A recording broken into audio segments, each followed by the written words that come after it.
Episode 81 to 90। अध्याय 81। Script का अनुसरण करना। किंग्सले की चुनौती के बाद माहौल एकदम शांत हो गया। सभी ने विलियम की ओर देखा और उसके जवाब का इंतजार करने लगे। विलियम ने मन ही मन उपहास किया क्योंकि उसे इस परिणाम का पहले से ही अनुमान था। उपन्यास पढ़ने के उसके वर्षों का प्रयास व्यर्थ तो नहीं गया। स्वाभाविक रूप से वह इस चुनौती को कम करके आंकना भी जानता था, इसलिए उसने वही रास्ता अपनाया। मैं तुमसे क्यों लड़ूं? विलियम ने चिढ़कर कहा। तुम्हारी चुनौती स्वीकार करने का मेरे पास कोई कारण नहीं है। तो तुम मानते हो कि तुम कायर हो? किंग्सले ने तिरस्कार से पूछा। मुझे लगता है कि तुम्हारे पास बस तुम्हारा चेहरा ही है जो तुम्हें कायर बनाता है। क्या तुम्हें मेरे चेहरे से जलन हो रही है? विलियम ने पलटकर पूछा। इसमें मेरी कोई गलती नहीं है कि मैं तुमसे ज्यादा सुंदर हूं। अगर तुम्हें शिकायत करनी है तो अपने माता पिता से शिकायत करो कि तुम इतने सुंदर नहीं हो। विलियम के शब्दों ने सभी को चिढ़ा दिया। यह एक बहुत ही स्पष्ट उकसावा था, लेकिन बेहद असरदार साबित हुआ। गुस्से से किंग्सले का चेहरा बिगड़ गया, लेकिन एक क्षण भर के लिए ही रहा। फिर उसने खुद को संभाला और विलियम का उपहास उड़ाया। मुझे उम्मीद नहीं थी कि तुम्हारे जैसा चरवाहा शब्दों का भी उस्ताद होगा। क्या तुमने ये बकरियों की देखभाल करते हुए सीखा है? आपकी प्रशंसा के लिए धन्यवाद। आप चाहें तो और भी प्रशंसा कर सकते हैं। विलियम ने घमंड से अपनी ठुड्डी ऊपर उठाई। मैं तुम्हारी तारीफ नहीं कर रहा। किंग्सले जोर से चिल्लाना चाहता था, लेकिन उसने अपने शब्दों पर काबू रखा। मुझे लगता है कि एंसेवर्थ परिवार बस इतना ही है। कायरों का परिवार, हाँ, कितना घटिया वार है, विलियम ने सोचा। मुझे पता था कि वह इस मुद्दे को उठाएगा। लगता है अभी के लिए मुझे उसकी योजना के अनुसार ही चलना होगा और उसकी चुनौती स्वीकार करनी होगी। चूंकि आप इतने दृढ़ हैं, तो मुझे लगता है कि मेरे पास इस चुनौती को स्वीकार करने के अलावा कोई विकल्प नहीं है, विलियम ने गंभीर भाव से कहा। अच्छा, किंग्सले ने अपनी आंखें सिकोड़ी। मैं उस आदमी की काबिलियत देखने के लिए बेताब था जिसे छोटी बहन के साथ जोड़ा गया है। निराश होने के लिए तैयार रहें। विलियम ने अपनी लकड़ी की छड़ी निकाली। मैं इस समय अपनी सर्वश्रेष्ठ स्थिति में नहीं हूं। हे, अभी तो हमारी लड़ाई शुरू भी नहीं हुई और तुम बहाना बना रहे हो। किंग्सले ने ताना मारा। खैर, तुम्हारी रणनीति की तो तारीफ करनी ही पड़ेगी। इस तरह अगर तुम हार भी जाओ तो सबके सामने तुम्हारी छवि ज्यादा खराब नहीं होगी। जेम्स खड़ा हुआ और ताली बजाए। अगर तुम दोनों लड़ने वाले हो तो चलो जगह बदल लेते हैं। फिर वह मुड़ा और बगीचे से 100 मीटर दूर स्थित प्रशिक्षण मैदान की ओर चल पड़ा। विलियम और किंग्सले उसके पीछे पीछे चल रहे थे। बाकी दर्शक भी उसी राह पर चल पड़े। वे विलियम की क्षमताओं के बारे में जानने के लिए बहुत उत्सुक थे। वहीं दूसरी ओर एस्ट और उनके साथी थोड़े चिंतित थे। वे जानते थे कि विलियम झूठ नहीं बोल रहा था जब उसने कहा था कि वह अपनी सर्वश्रेष्ठ स्थिति में नहीं है। उन्होंने किंग्सले नाम पहले भी सुना था। रेबेका की तरह उस लड़के को भी राज्य के विलक्षण प्रतिभावान बच्चों में गिना जाता था। वह एक जादुई तलवारबाज था और किंग्सले तलवार और जादू दोनों में काफी निपुण था। विलियम इस समय अपनी जादुई शक्तियों का उपयोग नहीं कर पा रहा था, इसलिए वह नुकसान में था। दोनों योद्धा एक दूसरे से 10 मीटर की दूरी पर खड़े थे। विलियम के हाथ में लकड़ी की लाठी थी, जबकि किंग्सले के हाथ में लकड़ी की तलवार थी। यह एक दोस्ताना द्वंद्व था, इसलिए एलेनोर ने किंग्सले को विलियम से लड़ने के लिए अपनी जादुई तलवार का इस्तेमाल करने की अनुमति नहीं दी। वह जेम्स को भी उकसाना नहीं चाहती थी, क्योंकि अगर विलियम को गंभीर चोट लग जाती तो वह बूढ़ा आदमी कुछ लापरवाह हरकत कर सकता था। रेबेका लॉरेंस के बगल में खड़ी थी। उसके चेहरे पर शांति का भाव था, लेकिन उसकी निगाहें विलियम की ओर आशा भरी नजरों से देख रही थीं। चूंकि किंग्सले उसी संप्रदाय का था जिसमें वह थी, इसलिए वह उसकी युद्ध क्षमताओं से भलीभांति परिचित थी। वह ये जानने के लिए बहुत उत्सुक थी कि एक चरवाहा लड़का मिस्टी संप्रदाय के एक प्रतिभाशाली शिष्य का मुकाबला कैसे कर पाएगा। आप में से किसी को भी एक दूसरे के चेहरे पर वार करने की अनुमति नहीं है, जेम्स ने कहा। लड़ाई तभी समाप्त होगी जब आप में से कोई एक आत्मसमर्पण कर दे या लड़ने में असमर्थ हो जाए। यह एक दोस्ताना मुकाबला है, इसलिए जानलेवा वार की अनुमति नहीं है। क्या मेरी बात स्पष्ट है? हाँ, समझा। जेम्स ने सिर हिलाया और हाथ उठाया। लड़ो। जैसे ही संकेत मिला, किंग्सले ने अपनी मिस्टी स्टेप्स नामक चाल तकनीक को सक्रिय कर दिया। यह मिस्टी संप्रदाय की पहचान थी और दक्षिणी महाद्वीप में सबसे तेज चाल कलाओं में से एक मानी जाती थी। मिस्टी सेक्ट के शिष्यों ने अपने वरिष्ठ भाई को अपने संप्रदाय की विशेष चाल का प्रदर्शन करते देख खुशी से जयकार की। किंग्सले पलक झपकते ही विलियम के ठीक 2 मीटर सामने आ गया। फिर उसने अपना शरीर झुकाया और आगे की ओर वार किया। पहला चरण, फीनिक्स स्ट्राइक। किंग्सले को पूरा भरोसा था कि एक ही वार से द्वंद्वयुद्ध समाप्त हो जाएगा। सच कहें तो उसे लगता था कि भेड़ बकरियां चराने वाले एक चरवाहे से गंभीर लड़ाई करना उसके लिए उचित नहीं होगा। अगर अपनी छोटी बहन के परिवार पर अच्छा प्रभाव छोड़ने की उसकी योजना न होती, तो वह विलियम को द्वंद्वयुद्ध के लिए चुनौती देने की जहमत भी न उठाता। ये घातक हमला विलियम के कंधे पर किया गया था, जिसका उद्देश्य उसकी हड्डियां तोड़ना था। हालांकि वह अपने प्रतिद्वंद्वी को जानलेवा प्रहार नहीं कर सका, लेकिन ऐसा कोई नियम नहीं था जो ये कहता हो कि वह अपने प्रतिद्वंद्वी को अपंग नहीं कर सकता। दो लकड़ी के हथियारों के आपस में टकराने से हवा में एक जोरदार आवाज गूंज उठी। विलियम किंग्सले की हरकत को समझ नहीं पा रहा था, लेकिन उसकी निष्क्रिय क्षमता पैरी अपने आप सक्रिय हो गई। योजक चिन्ह पैरी 10/10। निष्क्रिय हमले को रोकने की संभावना 30% तक बढ़ जाती है। आवश्यकता, ये केवल लाठी, भाला और डंडे जैसे हथियारों के लिए काम करता है। योजक चिन्ह हालांकि विलियम किसी भी आक्रामक कौशल का उपयोग नहीं कर सका, लेकिन उसके निष्क्रिय कौशल अभी भी प्रभावी थे। विलियम द्वारा वार को रोकने के तुरंत बाद उसने पलटवार करने के लिए अपनी लाठी का इस्तेमाल किया। हालांकि किंग्सले को आश्चर्य हुआ कि उसका हमला रोक दिया गया, फिर भी वह एक प्रतिभाशाली खिलाड़ी था और विलियम के वार से बचने के लिए पीछे कूदने में कामयाब रहा। संक्षिप्त बातचीत ने भीड़ को शांत कर दिया और सबकी निगाहें गंभीर हो गईं। किंग्सले ने भी अपने अगले हमले की तैयारी में उचित मुद्रा अपना ली। एक और कदम आगे बढ़ाने के बाद किंग्सले विलियम की नजरों से ओझल हो गया और लाल बालों वाले लड़के के पीछे प्रकट हुआ। दूसरा चरण, फीनिक्स क्रॉसिंग। किंग्सले ने तेज गति से लगातार 2 वार करके एक क्रॉस बनाया। गोब्लिन क्रिप्ट में निपुण हुई विलियम की युद्ध की सहज प्रवृत्ति जागृत हुई और उसने तुरंत अपने डंडे का इस्तेमाल करके वार को रोका। विलियम ने जोर से चिल्लाते हुए अपनी लकड़ी की छड़ी को पीछे की ओर घुमाया। कुछ ही सेकंड बाद फीनिक्स क्रॉसिंग की शक्ति उसकी छड़ी की सुरक्षा को भेदते हुए गुजर गई और विलियम पीछे की ओर फिसल गया। विलियम किसी तरह पहले वार को रोकने में कामयाब रहा, लेकिन दूसरा वार उसकी दाहिनी छाती पर लगा। असहनीय दर्द ने उसे जकड़ लिया, लेकिन उसने खुद को यह जताने के लिए मजबूर किया कि उसे ज्यादा दर्द नहीं हो रहा है। अच्छा हुआ मेरी पसलियां नहीं टूटी, विलियम ने अपनी जगह पर डटे रहते हुए सोचा। सच में बहुत दर्द हुआ। विलियम के शांत चेहरे को देखकर किंग्सले का चेहरा और भी गंभीर हो गया। उसे साफ महसूस हुआ कि उसका एक वार विलियम को लगा है, लेकिन विलियम ऐसे व्यवहार कर रहा था मानो कुछ हुआ ही न हो। दोनों लड़ाके एक दूसरे को घूरते हुए अगले टकराव के लिए तैयार हो रहे थे। अध्याय 82। अगर कोई न देखे तो भी ठीक है। जल्द ही दोनों के बीच आमने सामने की लड़ाई शुरू हो गई। किंग्सले की चाल और हमले बेहद सधे हुए और घातक थे। स्पष्ट रूप से उनकी तकनीक उच्च स्तर की थी, जबकि विलियम के पास तकनीक का नामोनिशान नहीं था। उनकी युद्ध शैली भद्दी और अव्यवस्थित थी।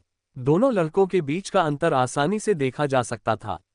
मिस्टी संप्रदाय के सदस्य अपने बड़े भाई को हावी होते देख खुशी से झूम उठे। किंग्सले ने विलियम के पैर पर निशाना साधते हुए एक और घातक हमला किया। हालांकि पैरी स्किल सक्रिय हो गई और उसने विलियम के हमले को रोक दिया। विलियम की रणनीति सीधी सादी थी। वह अपनी जगह पर डटा रहता और बचाव करता। अगर पैरी स्किल सक्रिय हो जाती तो वह तुरंत जवाबी हमला कर देता।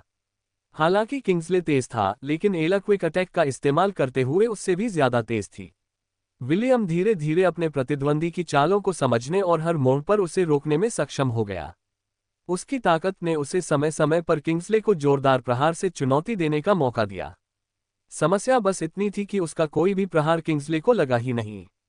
अपनी शुरुआती झड़प के बाद किंग्सले को पता चला कि विलियम उससे कहीं अधिक शक्तिशाली था, इसलिए उसने उसके वार झेलने की हिम्मत नहीं की और उन वारों से बचने पर ध्यान केंद्रित किया। विलियम की निपुणता और चपलता के साथ साथ उसकी बचाव करने की क्षमता ने उसे अपने प्रतिद्वंद्वी के हमलों को तेजी से रोकने की क्षमता प्रदान की, जिसके कारण वे वर्तमान स्थिति में हैं। विलियम के शरीर पर चोट के निशान बढ़ते जा रहे थे, क्योंकि कई बार किंग्सले के तीखे हमलों से उसे मामूली चोटें भी आई थीं। मैंने जादू पर बहुत ज्यादा भरोसा किया और अपनी बुनियादी बातों पर ध्यान नहीं दिया। विलियम को इस बात का पछतावा था कि उसने मार्शल आर्ट सीखने पर जरा भी ध्यान नहीं दिया। वह जानता था कि उसकी हार निश्चित है। विलियम को यह नहीं पता था कि किंग्सले चिंतित होने लगा था। शुरुआत में उसका आत्मविश्वास विलियम की घातक वारों को रोकने की अद्भुत क्षमता के कारण धीरे धीरे कम होता जा रहा था। यह ऐसे नहीं चल सकता, किंग्सले ने सोचा। मुझे यही करना पड़ेगा। किंग्सले ने विलियम की ओर अनगिनत बार दौड़ते हुए एक गहरी सांस ली। पहला चरण, फीनिक्स स्ट्राइक। पैरी स्किल सक्रिय होते ही विलियम की छड़ी स्वतः ही हिलने लगी। हालांकि हमेशा की तरह पीछे हटने के बजाय किंग्सले ने वास्तव में एक कदम आगे बढ़ाया जब लकड़ी का डंडा और तलवार आपस में टकराए। Ice bullet. किंग्सले ने बुदबुदाते हुए बेहद करीब से आइस बुलेट दागी। विलियम की आंखें चौड़ी हो गईं क्योंकि उसे किंग्सले से जादू के इस्तेमाल की उम्मीद नहीं थी। एलेनोर ने पहले ही कहा था कि इस द्वंद्वयुद्ध में उसे जादू का इस्तेमाल करने की अनुमति नहीं है, लेकिन किंग्सले ने फिर भी जादू का इस्तेमाल किया। बेसबॉल के आकार की वह गोली सीधे विलियम की छाती में जा लगी। विलियम को ऐसा लगा जैसे उसे पूरी ताकत से फेंकी गई बॉलिंग बॉल लगी हो। इस जोरदार प्रहार से उसकी सांसें थम गईं, जिससे किंग्सले को एक शक्तिशाली हमला करने का मौका मिल गया। दूसरा चरण, फीनिक्स क्रॉसिंग। किंग्सले का हमला विलियम की छाती से टकराते ही एक जोरदार चटकने की आवाज सुनाई दी। लाल बालों वाला लड़का जमीन पर गिरते ही मुंह से खून थूकने लगा। एस्ट ने विलियम के शरीर को जमीन पर बुरी तरह गिरते हुए देखकर अपना मुंह ढक लिया। किंग्सले गिरे हुए लड़के पर एक और प्रहार करने के लिए आगे बढ़ा। वह विलियम को अपंग करने और यह सुनिश्चित करने के लिए दृढ़ संकल्पित था कि वह भविष्य में रेबेका को चुनौती देने के बारे में सोचे भी नहीं। उसी क्षण उसने अपनी आंखों के सामने एक सफेद धुंधली सी आकृति देखी। मीह एला एक अंगोरियन युद्ध इबेक्स में रूपांतरित हो गई और किंग्सले का रास्ता रोक दिया। उसके सींग और खुर नीली रोशनी में चमक रहे थे और उसकी लाल आंखें लड़के को ऐसे घूर रही थीं मानो वह किसी ऐसी चीज को देख रही हो जो मरने वाली हो। किंग्सले का शरीर उस पल अनियंत्रित रूप से कांप उठा जब उसकी नजर अपने सामने खड़े उस राक्षस पर पड़ी। अपने जीवन में पहली बार उसे ऐसा लगा जैसे मौत ने उसके शरीर को जकड़ लिया हो और उसे छोड़ने का उसका कोई इरादा न हो। उसकी सांसें तेज हो गईं क्योंकि उसकी अंतरात्मा उसे भाग जाने के लिए उकसा रही थी, लेकिन भागने का समय नहीं था। एला ने उसे यह मौका नहीं दिया। गुस्से से चिल्लाते हुए एला ने अपना त्वरित हमला शुरू कर दिया। उसके मन में बस एक ही बात थी कि उस लड़के को मार डाले जिसने उसके बच्चे को नुकसान पहुंचाने की कोशिश की थी। जब मौत के सींग उस बेचारे लड़के को भेदने ही वाले थे तभी जेम्स ने आखिरकार अपना कदम उठाया। उसने लापरवाही से लड़के का कॉलर पकड़ा और उसे एक तरफ फेंक दिया। फिर उसने अपने दूसरे हाथ से एला का सींग पकड़ा और उसे वहीं रोक दिया। एला, यहीं पर इसे खत्म करते हैं, जेम्स ने गुस्से में भरी बकरी को काबू में रखते हुए कहा। ज्यादा जरूरी क्या है, उस बदमाश को मारना या विलियम को ओवन के घर ले जाना? गुस्से में भरी बकरी ने आखिरकार होश संभाला और अपना हमला रोक दिया। एला ने जेम्स को नाराजगी भरी नजर से देखा और जेम्स ने उसका सींग छोड़ दिया। हेलेन, मैं विलियम को तुम्हारी देखरेख में छोड़ रहा हूं, जेम्स ने आदेश दिया। जी हां, हेलेन ने अपने धागे विलियम के चारों ओर लपेटे और धीरे से उसे जमीन से उठा लिया। एला ने उससे जल्दी करने का इशारा किया और एंसेवर्थ परिवार की नौकरानी वो आइबेक्स की पीठ पर चढ़ गई। जैसे ही हेलेन को एला की पीठ पर सुरक्षित रूप से बांधा गया, वह तुरंत जीवन जादूगर के घर की ओर दौड़ पड़ी। उसने फैसला किया कि विलियम को नुकसान पहुंचाने की हिम्मत करने वाले उस बदमाश को सबक सिखाने से पहले वह अपनी बच्ची का इलाज करवा लेगी। सभी लोग अलग अलग भावों के साथ वॉर आइबेक्स को जाते हुए देख रहे थे। एलेनोर किंग्सले की चोटों की जांच कर रही थी। बच्चों की सुरक्षा की जिम्मेदारी उसी पर थी और एला के अचानक प्रकट होने से वह घबरा गई थी। अगर जेम्स ने समय पर सहायता न की होती तो मिस्टी सेक्ट का वह विलक्षण शिष्य वॉर आइबेक्स द्वारा भाले पर चढ़ा दिया जाता और ग्रामीण इलाके के एक छोटे से कस्बे में कुत्ते की तरह मर जाता। तुम कब से युद्ध करने वाले आइबेक्स को पाल रहे हो? लॉरेंस ने जेम्स से पूछा, जो ओवन के घर की दिशा में देख रहा था। युद्ध आइबेक्स, जेम्स ने तिरछी नजर से देखते हुए जवाब दिया। कौन सा युद्ध आइबेक्स? मुझे नहीं पता कि तुम किस बारे में बात कर रहे हो। लॉरेंस ने समझदारी से मुस्कुराते हुए कहा। जेम्स ने अपने अच्छे दोस्त के कंधे पर हाथ रखते हुए आह भरी। अच्छा होगा कि तुम उस लड़के को लोन से दूर ले जाओ। मुझे डर है कि एला वापस आते ही उसे फिर से जान से मारने की कोशिश करेगी। ठीक है, लॉरेंस मान गया। मैं बाद में आकर आपके पोते के बारे में और बात करूंगा। बस अगली बार ध्यान रखना कि अपने साथ बिन बुलाए कीड़े मकोड़े न लाओ। जेम्स ने चिढ़कर कहा। मैं लगभग अपना आपा खो बैठा था और उस लड़के का सिर कुचलने ही वाला था। बड़ों को युवा पीढ़ी के मामलों में दखल नहीं देना चाहिए। ये तो हमारी दुनिया का अलिखित नियम है ना? अगर कोई न देखे तो भी ठीक है। जेम्स मुस्कुराया। हालांकि यह नियम मौजूद है, लेकिन हम दोनों जानते हैं कि लोग इस नियम को दरकिनार करने के लिए कई खामियों का फायदा उठाते हैं। जी हाँ, लॉरेंस ने स्वीकार किया। फिर उसने मिस्टी सेक्ट के सदस्यों की ओर देखा और आदेश दिया, व्यवस्थित तरीके से गाड़ियों में लौट जाओ। हम जल्द ही रवाना होंगे। हालांकि लॉरेंस विलियम और वॉर आइबेक्स के बारे में और अधिक जानना चाहता था, लेकिन वह जानता था कि अभी इसके लिए सही समय नहीं है। उसने अपनी जिज्ञासा को बस दबाए रखा और अपने दल को उस स्थान की ओर ले गया जहां उनकी गाड़ियां उनका इंतजार कर रही थीं। योजक चिन्ह। तो तुम्हारा क्या विचार है? लॉरेंस ने अपनी पोती से पूछा, जो गाड़ी में उसके बगल में बैठी थी।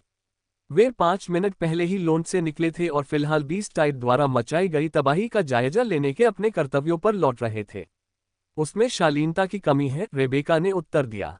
बस इतना ही। उसमें शिष्टाचार की कमी है। लॉरेंस के चेहरे पर मुस्कान थी जब उसने अपनी प्यारी पोती को देखा। दादाजी, मुझे नहीं पता आप क्या सोच रहे हैं, लेकिन मुझे वो पसंद नहीं है, रेबेका ने मुंह बनाते हुए कहा।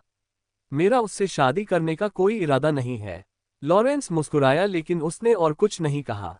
वह पहले से ही 7 साल बाद होने वाले द्वंद्व युद्ध का बेसब्री से इंतजार कर रहा था। अध्याय 83, एक छिपा हुआ आशीर्वाद। ओवन का इलाज जल्दी ही समाप्त हो गया और विलियम की चोट पूरी तरह से ठीक हो गई। फिर भी जीवन के जादूगर ने लाल बालों वाले लड़के को फिलहाल आराम करने और किसी भी प्रकार की जोरदार गतिविधि से बचने की सलाह दी। मैं कुछ ज्यादा ही लापरवाह हो गया था, विलियम ने अनजाने में अपनी छाती सहलाते हुए बुदबुदाया। हालांकि उसे यह उम्मीद नहीं थी कि किंग्सले द्वंद्वयुद्ध में जादू का इस्तेमाल करेगा, फिर भी उसे इस संभावना पर विचार करना चाहिए था। उसका प्रतिद्वंदी एक जादुई तलवारबाज था, ऐसा व्यक्ति जो तलवार और जादू दोनों का इस्तेमाल कर सकता था। विलियम समझ गया कि किंग्सले ने द्वंद्वयुद्ध में पहले जादू का इस्तेमाल इसलिए नहीं किया क्योंकि उसे अपने अहंकार पर गर्व था। इसी वजह से विलियम को लगा कि उसका प्रतिद्वंदी केवल मार्शल आर्ट कौशल का ही इस्तेमाल करेगा और अपनी बर्फ की जादुई शक्ति का उपयोग नहीं करेगा। युवा स्वामी, मुझे आशा है कि आपने इस पाठ से कुछ सीखा होगा, हेलेन ने एला के बगल में चलते हुए कहा, जो इस समय विलियम को अपनी पीठ पर लिए हुए थी। हाँ आंटी हेलेन, विलियम ने आह भरी। मैंने एक बहुत ही दर्दनाक सबक सीखा। अच्छा हुआ कि तुमने ये सबक जल्दी सीख लिया, नन्हे मालिक, हेलेन ने विलियम के पैर पर थपथपाते हुए कहा। अगर असली लड़ाई में ऐसा होता तो तुम अपनी जान गंवा बैठते। शायद अपनी जादुई शक्तियों को खोना मेरे लिए एक छिपे हुए आशीर्वाद जैसा ही था। विलियम ने दूसरी बार आह भरी। इससे मुझे एहसास हुआ कि मुझमें वास्तव में कितनी कमियां थीं। मुझे अपनी नींव मजबूत करनी चाहिए और कुछ मार्शल आर्ट सीखनी चाहिए। मी, आप सही कह रही हैं माँ। मैं और मजबूत बनने की कोशिश करूंगी। मी, योजक चिन्ह। इसी बीच एंसेवर्थ निवास पर अगर विलियम न होता तो लोंट का भी वही हाल होता जो पश्चिमी क्षेत्र के दूसरे गांवों और कस्बों का हुआ, जेम्स ने मुस्कुराते हुए कहा। आपको देखना चाहिए था कि स्ट्रैथमोर थंडरहॉर्न वुल्फ से लड़ते समय वह कितना अद्भुत था।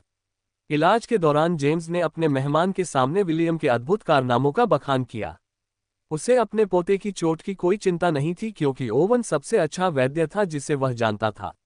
हालांकि द्वंद्वयुद्ध के दौरान विलियम की कुछ पसलियां टूट गई थीं, लेकिन ये जानलेवा चोट नहीं थी। जब तक उसमें सांस बाकी थी, ओवन आसानी से उसका इलाज कर सकता था और उसे बिल्कुल नया जैसा बना सकता था। एस्ट ने जेम्स की कहानी बड़े चाव से सुनी। बूढ़े व्यक्ति की कहानी सुनाने के बाद युवक की बारी आई कि वह लोंट के स्वामी को बताए कि विलियम ने उसे पहाड़ी ट्रोल से कैसे बचाया। एस्ट ने जेम्स को साहस की परीक्षा में विलियम के बलिदान के बारे में भी बताया। अगर वह अभी भी अपनी जादुई शक्तियों का इस्तेमाल कर पाता तो मिस्टी सेक्ट का वह शिष्य उसके बाल के एक रेशे को भी छू नहीं पाता, एस्ट ने व्यंग्यात्मक मुस्कान के साथ टिप्पणी की। मैं समझ गया, जेम्स ने भौहें चढ़ाते हुए कहा। तो यही कारण है कि वह घर छोड़ने के समय से अब अलग दिख रहा है। उसने अपनी जादुई शक्ति खो दी है। मुझे खेद है, विलियम की यह हालत मेरी गलती की वजह से हुई। एस्ट ने शर्म से अपना सिर झुका लिया। क्योंकि मैं बहुत कमजोर था, इसलिए उसे हमें जीतने का मौका देने के लिए एक निषिद्ध मंत्र का प्रयोग करना पड़ा। एस्ट, तुम्हें विलियम की चिंता करने की जरूरत नहीं है, जेम्स ने मुस्कुराते हुए कहा।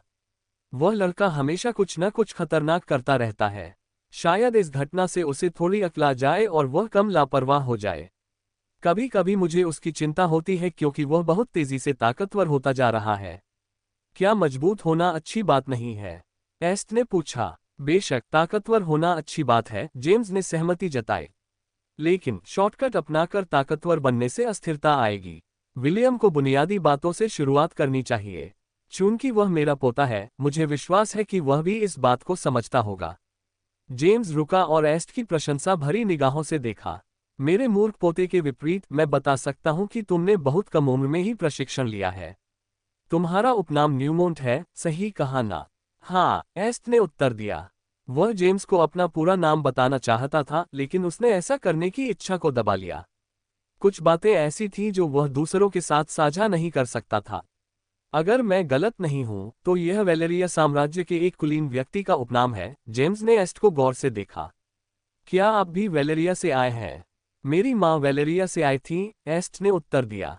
अभी मैं हेलेनिक साम्राज्य में रह रहा हूं। जेम्स ने सिर हिलाया और आगे पूछताछ न करने का फैसला किया। फिर भी आप लोगों ने सचमुच एक टेरहेंट को हरा दिया। ये तो वाकई अद्भुत है। अगर यह खबर फैल गई तो शाही परिवार में आपका बहुत सम्मान होगा।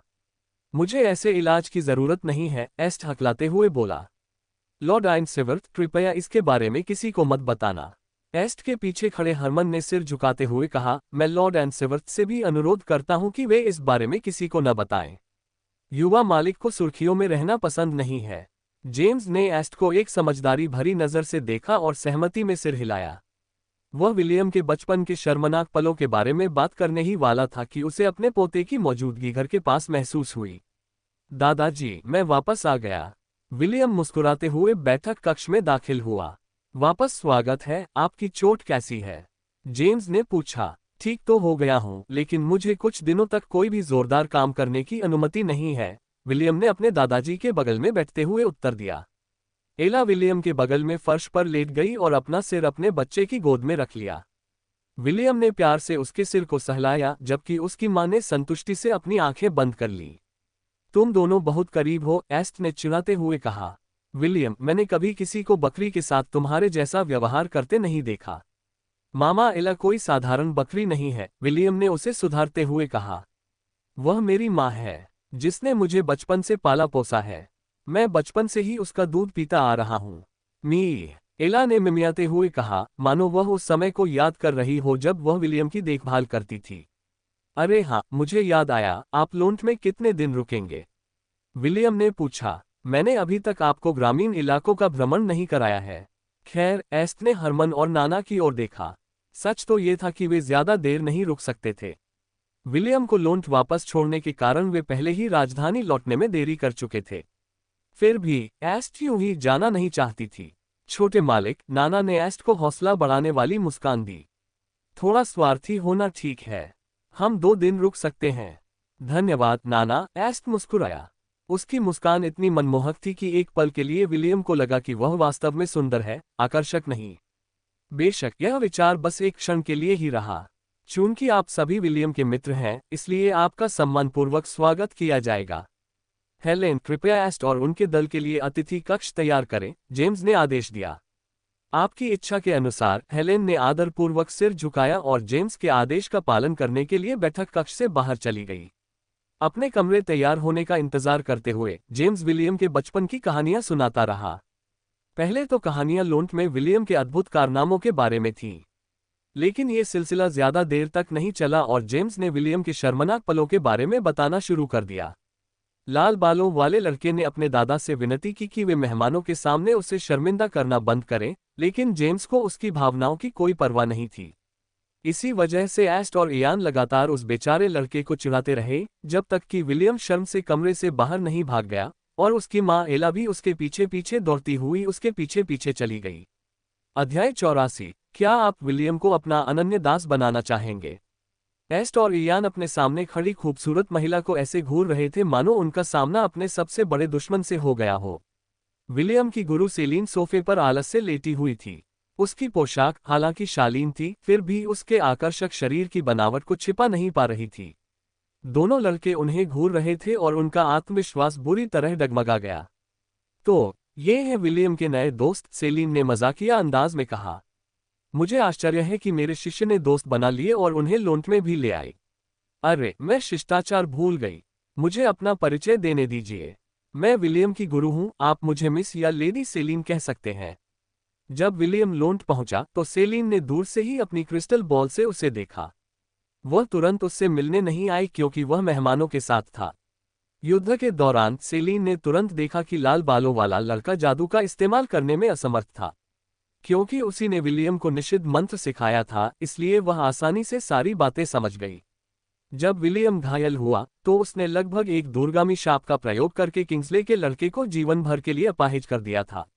हालांकि उसने अपनी इच्छा को दबा लिया क्योंकि वह जानती थी कि ओवन विलियम को बिना किसी परेशानी के ठीक कर देगा।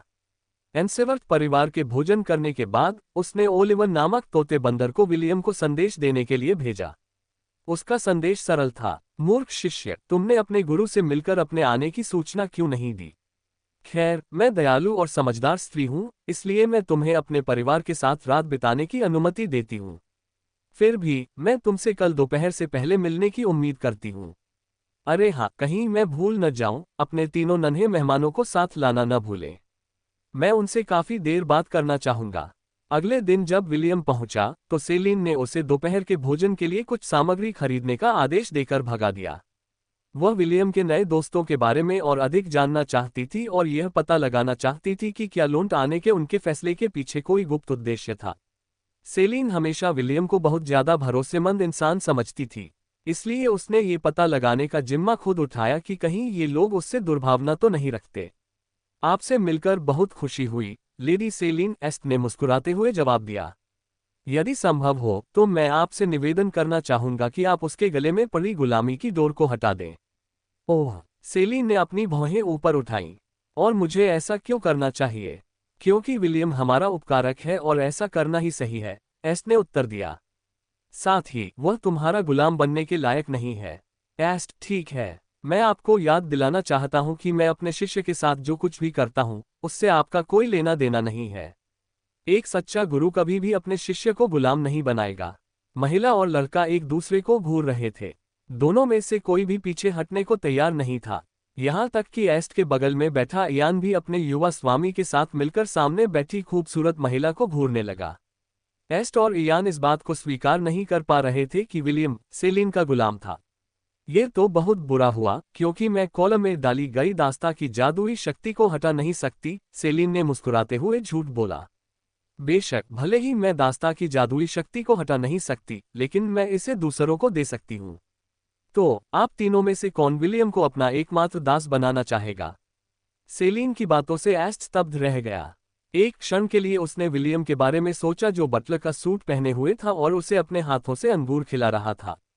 दूसरी ओर इयान ने कल्पना की कि जब वह दोपहर की झपकी ले रहा था तब विलियम उसे पंखों वाले पंखे से हवा कर रहा था। एस्ट और इयान दुविधा में थे और सेलिन आसानी से अनुमान लगा सकती थी कि विलियम के उनके गुलाम बनने के विचार से उन्हें कोई आपत्ति नहीं थी। केवल इसहाक ने ही अपना सिर हिलाया। उसके लिए विलियम एक अच्छा इंसान था, वह उसके साथ गुलाम जैसा व्यवहार नहीं करना चाहता था। कितना? एस्ट ने पूछा। विलियम की दासी वाली जादुई शक्ति का स्वामित्व आपको हस्तांतरित करने के लिए कितना पैसा लगेगा? इयान ने गंभीर भाव से सेलिन को देखा। उसके विचार बहुत सीधे साधे थे। अगर विलियम एस्ट का गुलाम बन जाता है तो इसका मतलब ये भी होगा कि विलियम उसका भी गुलाम बन जाएगा।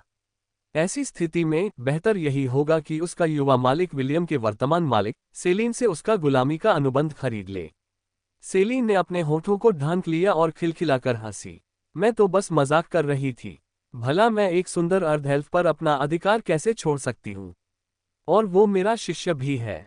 भला मैं उसे उन दो लड़कों के हवाले कैसे कर सकती हूँ जिनके अभी तक बाल भी नहीं बढ़े हैं? वो लड़के जो अकेले एक साइक्लॉप्स को भी नहीं हरा सकते। एस्ट का चेहरा लाल हो गया और इयान ने तेवर चढ़ा लिए। दोनों एक ही बात सोच रहे थे। मुझे इस महिला से नफरत है। जब दोनों लड़के सेलिन को घूर रहे थे तभी दरवाजा खुला और विलियम मुस्कुराते हुए अंदर आया। एला उसके पीछे पीछे ऐसे चल रही थी जैसे कोई पूंछ हो। वह विलियम की निजी माँ और अंगरक्षक दोनों का काम करती थी। गुरुजी, मैंने सब कुछ खरीद लिया है, विलियम ने घोषणा की। क्या मुझे दोपहर का खाना बनाना शुरू कर देना चाहिए? हम सुनहरे शल्क वाले मगरमच्छ का मांस लो और स्टू बनाओ, सेलिन ने आदेश दिया। खाना बनाते समय अपना पूरा दिल लगा देना। अपने मेहमानों को अपने पाक कौशल का स्वाद चखाने दो। समझ गया, विलियम ने जवाब दिया। फिर उसने अपने तीनों दोस्तों की तरफ देखा और उन्हें आंख मारी।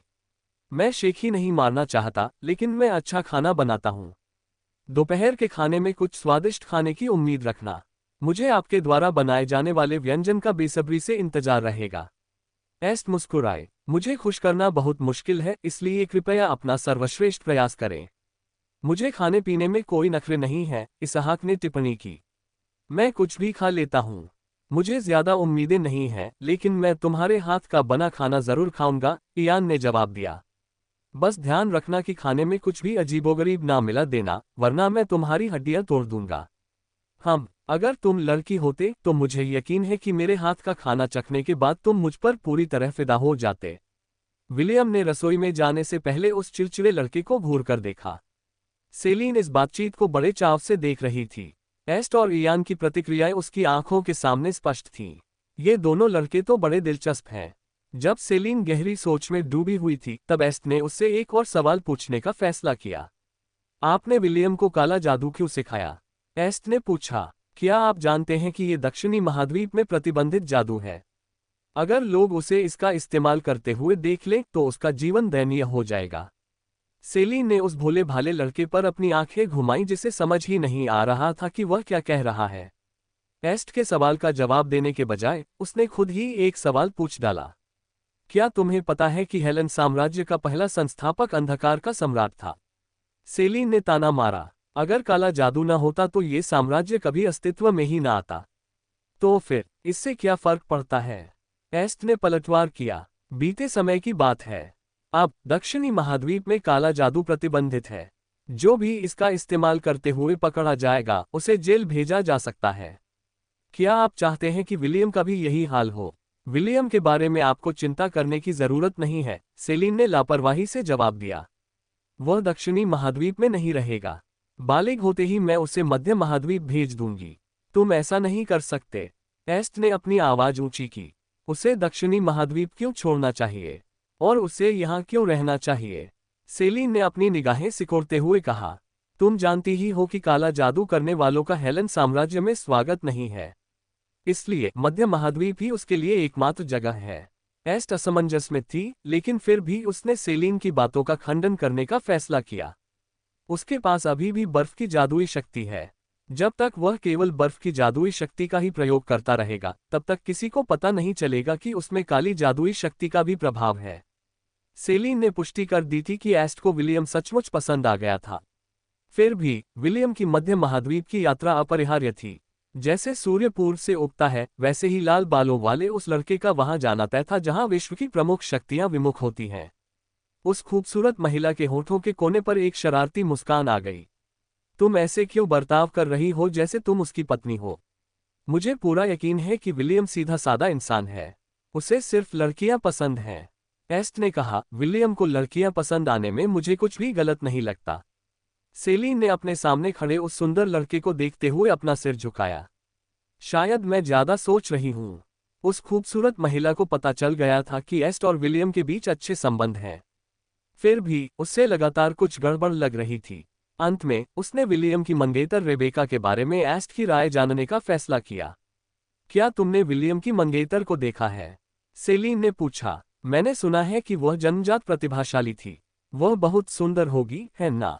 वह बस ठीक ठाक है, एस्ट ने मुंह बनाते हुए जवाब दिया।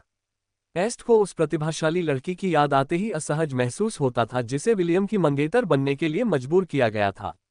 हालांकि वह जानता था कि विलियम को रेबेका में कोई दिलचस्पी नहीं थी, फिर भी ये सच था कि जेम्स और लॉरेंस ने उनकी तयशुदा शादी को मान्यता दे दी थी। जब तक 7 साल का द्वंद्व समझौता लागू था, तब तक उन दोनों के वास्तव में एक जोड़े बनने की संभावना बनी रही। अध्याय 85। विलियम की दुविधा। मुलाकात और बिछड़ना दोनों ही जीवन के महत्वपूर्ण चक्र थे। 2 दिन बीत चुके थे और अब एस्ट और उनके दल के लिए हेलेनिक साम्राज्य की राजधानी लौटने का समय आ गया था। विलियम, जेम्स और एला लोंट के उत्तरी द्वार पर अपनी गाड़ी के पास खड़े थे। आपकी मेहमाननवाजी के लिए धन्यवाद, एस्ट ने उदास मुस्कान के साथ कहा। काश मैं और अधिक समय तक रुक पाता, लेकिन मुझे राजधानी में कुछ महत्वपूर्ण काम निपटाने हैं। दुखी मत हो, विलियम ने एस्ट का हाथ पकड़ते हुए कहा। हम हमेशा के लिए अलग नहीं हो रहे हैं। राजधानी लौटकर मुझे चिट्ठियां भेजना। दादाजी ने तुम्हारे लिए संदेशवाहक बाज इसीलिए तो भेजा था। चाहे राजधानी ही क्यों न हो, बाज हमेशा लोंट वापस आने का रास्ता खोज लेगा। एस्ट ने सिर हिलाया और लोंट के लॉर्ड जेम्स की ओर मुड़ते हुए कहा। हॉक्स, आपके संदेशवाहक के लिए धन्यवाद, लॉर्ड आइंसवर्थ। अगर मुझे मौका मिला तो मैं लोंट की यात्रा पर वापस आऊंगा। हम आपका इंतजार करेंगे, जेम्स ने एस्ट के कंधे पर थपथपाते हुए हंसते हुए कहा। लोंट में आपका और आपके साथियों का हमेशा स्वागत है। इसाक, एस्ट का ख्याल रखना, विलियम ने इसाक से हाथ मिलाते हुए कहा। युवा स्वामी की सेवा करना मेरा कर्तव्य है, इसहाक ने उत्तर दिया। यदि आपके पास समय हो तो राजधानी में हमसे मिलने अवश्य आइएगा। विलियम ने सिर हिलाया और हरमन और नाना से हाथ मिलाया। उसने इयान को पूरी तरह से अनदेखा कर दिया, जिससे इयान ने उसे तिरस्कार भरी नजरों से देखा। ये देखकर कि विलियम उसे पूरी तरह से नजरअंदाज करने पर तुला हुआ है, इयान ने थोड़ा पीछे हटकर उसकी तारीफ करने का फैसला किया। तुम बहुत अच्छे रसोइये हो, तुमने जो व्यंजन बनाए हैं वे मेरे जीवन के सबसे स्वादिष्ट व्यंजन हैं। अगर तुम्हें नौकरी की जरूरत हो तो राजधानी में स्थित युवा मालिक के निवास पर आ जाना। तुम्हें हमारे मुख्य रसोइये के रूप में अच्छा वेतन मिलेगा। मैं मुख्य रसोइया? माफ कीजिए, लेकिन मैं सिर्फ खूबसूरत लड़कियों के लिए खाना बनाना चाहता हूँ, विलियम ने घमंड से अपनी ठुड्डी ऊपर उठाई। अगर तुम खूबसूरत लड़की होती तो मैं इस बारे में सोच सकता था, लेकिन चूंकि तुम नहीं हो तो तुम मेरे हाथ का बना खाना सिर्फ सपनों में ही खा सकती हो। तो अगर मैं लड़की होता तो क्या तुम मेरे लिए खाना बनाते? इयान ने पूछा। अगर तुम खूबसूरत लड़की होती तो मैं तुम्हारे लिए खाना बनाता, विलियम ने सिर हिलाया। क्यों? क्या तुम अपना लिंग बदलने की योजना बना रही हो? विलियम ने अपनी बाहें छाती पर बांध ली और इयान को सिर से पैर तक देखा। खैर, तुम दिखने में कुछ बुरे नहीं हो, शायद लड़की बन जाओ तो और भी खूबसूरत हो जाओगे। लेकिन ऐसा तो होने वाला नहीं है, तो मेरे खाने का लुत्फ उठाने की सोचना भी मत। और मेरे बारे में क्या? एस्ट ने पूछा। अगर मैं कहूं तो क्या तुम मेरे लिए खाना बनाओगे? बिल्कुल, विलियम ने तुरंत जवाब दिया। तुम मेरे दोस्त हो, इसलिए तुम्हें थोड़ा चखने देना तो स्वाभाविक ही है। और इस नाक बहने वाले हिजड़े की बात करें तो वो भाड़ में जाए अंडा चूस ले। तुम किसे नाक बहने वाला काहे कह रहे हो? इयान विलियम पर झपटा।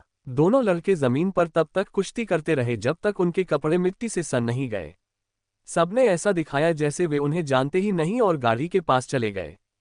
हम तुम्हारे जादू के बिना तुम मेरा मुकाबला नहीं कर सकते, विलियम की पीठ पर बैठते हुए इयान ने विजयी भाव से कहा। बस तुम इंतजार करो जब तक मेरी शक्ति वापस नहीं आ जाती, मैं तुम्हें तुम्हारी औकात दिखा दूंगा। विलियम उठने की कोशिश कर रहा था, लेकिन इयान ने उसे जमीन पर मजबूती से जकड़ रखा था। एस्ट ने हल्के से गला साफ किया और इयान ने विलियम को अपनी पकड़ से छोड़ दिया। नाक बहने वाला वह भोला भाला लड़का संतुष्ट भाव से एस्ट के पास लौट आया और अपने कपड़ों से धूल झाड़ने में व्यस्त बेचारे चरवाहे को देखने लगा। फिर मिलेंगे, विलियम, एस्ट ने गाड़ी में चढ़ते हुए हाथ हिलाया। जी हाँ, फिर मिलते हैं, विलियम ने मुस्कुराते हुए हाथ हिलाकर जवाब दिया। नाना, इसहाक और इयान गाड़ी में सवार हो गए। वहीं हरमन ने कोचवान की सीट पर बैठने से पहले विलियम और एस्ट को सम्मानपूर्वक प्रणाम किया। चलो राजधानी में फिर मिलते हैं, लिटिल विल, हरमन ने घोड़ों को आगे बढ़ने के लिए प्रेरित करते हुए उसे आंख मारी। मामा एला, मीह, विलियम एला की पीठ पर सवार हो गया और दोनों गाड़ी के पीछे दौड़ पड़े। जेम्स ने ये सब संतुष्टि भरे भाव से देखा और अपना हाथ अपनी पीठ के पीछे रख लिया। मुझे मत भूलना, ठीक है? एस्ट ने गाड़ी की खिड़की से विलियम की ओर देखते हुए विनती की। मैं तुम्हें कैसे भूल सकता हूँ? विलियम मुस्कुराया। तुमने मेरी जान बचाई थी, इसलिए अब भी तुम मेरे एहसानमंद हो। अगली बार जब हम मिलेंगे तब तक एहसान चुकाने के लिए तैयार रहना। एस्ट मुस्कुराया और उसने अपना सिर हिलाया। विलियम और एला उस गाड़ी के पीछे पीछे तब तक चलते रहे जब तक वे लौंड की सीमा पर नहीं पहुंच गए। अपने हाथ से आखिरी बार इशारा करते हुए उन्होंने अपने नए दोस्तों को अलविदा कहा और वे हेलेन साम्राज्य की राजधानी की ओर वापस चल दिए। योजक चिन्ह। रात के खाने के बाद विलियम अपनी गुरु से मिलने गया और उन्हें पवित्र मंदिर की यात्रा के दौरान घटी सारी बातें बताईं। हालांकि सेलिन ने कहानी का संक्षिप्त रूप पहले ही सुन लिया था, फिर भी वही युद्ध का पूरा विवरण जानना चाहती थी। ये खोज वाकई बहुत कठिन थी। सेलिन को स्वीकार करना पड़ा कि टेरहैंड से लड़ते समय विलियम बाल बचा था। अगर सेलिन विलियम की जगह ले भी लेती तो भी जीत की संभावना बहुत कम थी। साइक्लॉप्स की एकमात्र कमजोरी पवित्र जादू थी। यहां तक कि अगर सेलिन अपनी सबसे शक्तिशाली शक्ति, मृत्यु की उंगली, का भी इस्तेमाल करती तो भी साइक्लॉप्स को मारने की संभावना लगभग न के बराबर थी। ये सचमुच एक चमत्कार था कि अलग अलग शक्तियों वाले दो बच्चे, एक पवित्र और एक अंधकार में, सही समय पर सही जगह पर मौजूद थे। यदि उनमें से कोई एक भी साहस की परीक्षा में उपस्थित नहीं होता तो यह एक परीक्षण के बजाय आत्मघाती मिशन होता। अब तुम्हारी क्या योजनाएं हैं? सेलिन ने पूछा। वह जानना चाहती थी कि उसका शिष्य इस समय, जब वह अपनी सबसे कमजोर स्थिति में है, कैसे व्यवहार करेगा। किंग्सले के खिलाफ लड़ाई ने मुझे सिखाया कि शक्तिशाली विरोधियों से लड़ने के लिए मैं हमेशा जादू पर निर्भर नहीं रह सकता, विलियम ने जवाब दिया। मुझे अपनी नींव मजबूत करनी होगी और शुरुआत से सीखना होगा। विलियम के जवाब से सेलिन संतुष्ट थी, इसलिए उसने अपनी मुलाकात समाप्त करने और विलियम को ये सोचने का समय देने का फैसला किया कि वह अपनी नींव बनाने के लिए मार्शल आर्ट तकनीकों को हासिल करने के लिए किस विधि का उपयोग करना चाहता है। वह समझ गई थी कि विलियम के मन में पहले से ही एक योजना थी, इसलिए इस समय उसे सब कुछ विस्तार से समझाने की कोशिश करना केवल परेशानी ही होगी। सेलिन सही थी। विलियम के मन में पहले से ही एक योजना थी और उसने तुरंत उसे अमल में लाना शुरू कर दिया। अपने स्वामी को अलविदा कहने के बाद विलियम अपने स्वामी के महल के ठीक बाहर स्थित बकरियों के बाड़े की ओर चल पड़ा। क्रोनोस, असलान और बाकी बकरियां पहले से ही उसका इंतजार कर रही थीं। वे अच्छी तरह से आराम कर चुकी थीं और कालकोटरी के अपने अभियान के लिए उत्सुक थीं। सिस्टम, मेरी सबक क्लास को डिसाइपल ऑफ थंडर में बदल दो, विलियम ने आदेश दिया। सबक क्लास सफलतापूर्वक बदल दिया गया है। क्या मुझे सभी अनुभव अंक इस जॉब क्लास में भी डालने चाहिए? हाँ, अनुभव सेटिंग्स अपडेट कर दी गई हैं। धन्यवाद। सिस्टम को धन्यवाद देने के बाद विलियम ने मुस्कुराते हुए अपने झुंड की ओर देखा। क्या आप सब तैयार हैं? मिया, अच्छा। विलियम ने सिर हिलाया और अपनी उंगली पर मौजूद अंगूठी को सक्रिय किया। द्वार खुल गया। कुछ सेकंड बीत गए, लेकिन कुछ नहीं हुआ। विलियम ने हैरानी से अपने आसपास देखा। मुझे लगता है मेरी प्रैक्टिस छूट रही है। ठीक है, इस बार असली मुकाबला है। गेट खोलो। विलियम ने विजय की अंगूठी को सक्रिय करने की कोशिश में अपना हाथ उठाया। हालांकि अंगूठी निष्क्रिय ही रही। सिस्टम, ये क्या हो रहा है? विलियम ने घबराकर पूछा। अंगूठी काम क्यों नहीं कर रही? क्या साइक्लोप्स के खिलाफ लड़ाई के दौरान उसे कोई नुकसान पहुंचा? होस्ट, कृपया 1 मिनट प्रतीक्षा करें, मैं समस्या का निवारण कर रहा हूं। समस्या की जड़ की पहचान करना। मूल समस्या का पता लगाने में सफलता मिली। विलियम ने चिंतित भाव से नोटिफिकेशन देखे। उसे उम्मीद थी कि सिस्टम समस्या का पता लगाएगा और उसे ठीक करने का उपाय बताएगा। मेजबान के प्रश्न का उत्तर देने के लिए विजय की अंगूठी में कोई समस्या नहीं है। साइक्लोप्स के विरुद्ध लड़ाई के दौरान इसे कोई नुकसान नहीं पहुंचा। कोई समस्या नहीं, तो फिर मैं इसे सक्रिय क्यों नहीं कर पा रहा हूं? विलियम ने पूछा। मेजबान, क्या आप भूल गए? आप अपनी माना शक्ति का उपयोग नहीं कर सकते। यह इस समय निष्क्रिय है। विजय की अंगूठी केवल जादुई शक्ति का उपयोग करके ही सक्रिय की जा सकती है। चूंकि मेजबान जादू की एक बूंद का भी उपयोग करने में असमर्थ है, इसलिए अंगूठी आपको गोब्लिन क्रिप्ट तक नहीं ले जा पाएगी।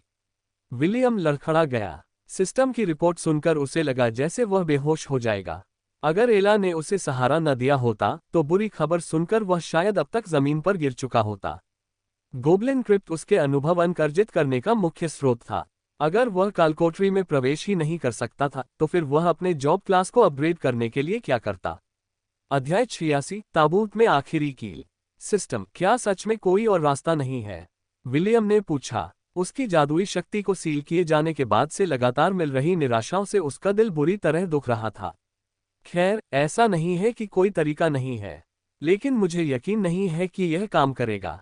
कुछ भी चलेगा, बस अंगूठी काम करने लायक होनी चाहिए। होस्ट, भले ही हम रिंग ऑफ कॉन्क्वेस्ट को सक्रिय करने में सफल हो जाएं, गोब्लिन क्रिप्ट की डिफॉल्ट सेटिंग प्रभावित हो सकती है। क्या आप वाकई जारी रखना चाहते हैं? जब आप कहते हैं कि गोब्लिन क्रिप्ट की डिफॉल्ट सेटिंग प्रभावित हो सकती है, तो आपका क्या मतलब है? विलियम ने पूछा। क्या गोब्लिन क्रिप्ट के लिए कोई डिफॉल्ट सेटिंग है भी? विजय की अंगूठी एक अनूठी वस्तु है जिसे राक्षसी भूमि की अग्नि और दूसरी दुनिया से लाई गई धातु का उपयोग करके बनाया गया है। इसे बनाने में प्रयुक्त तकनीकें इस दुनिया की नहीं हैं। इस दुनिया में अंगूठी को प्रभावी बनाने के लिए इसे इस दुनिया के नियमों का पालन करना आवश्यक था। सिस्टम, क्या आप चीजों को सरल शब्दों में समझा सकते हैं? संक्षेप में, होस्ट, भले ही आप गोब्लिन क्रिप्ट में प्रवेश करने में कामयाब हो जाएं, फिर भी उसमें गड़बड़ी हो सकती है।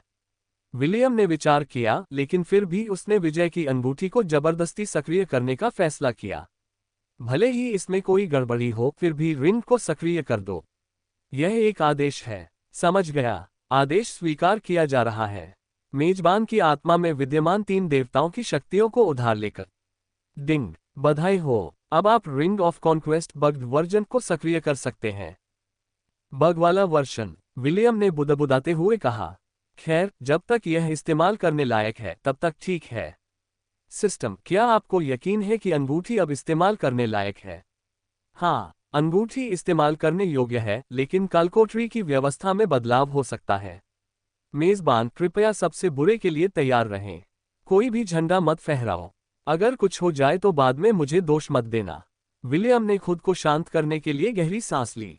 वह जानता था कि सिस्टम उसकी मदद करने की पूरी कोशिश कर रहा है, और वह वास्तव में उसकी मदद के लिए आभारी था।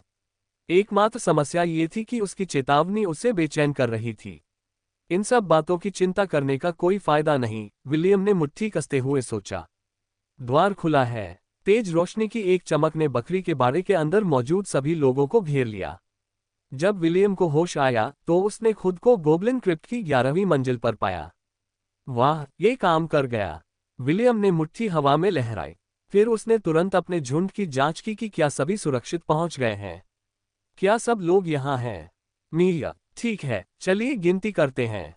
मीह, मीह, मीह। बकरियों को एक एक करके गिना गया और विलियम को ये देखकर राहत मिली कि सभी लोग मौजूद थे। मामा एला, क्या आपको कुछ अजीब सा महसूस हो रहा है?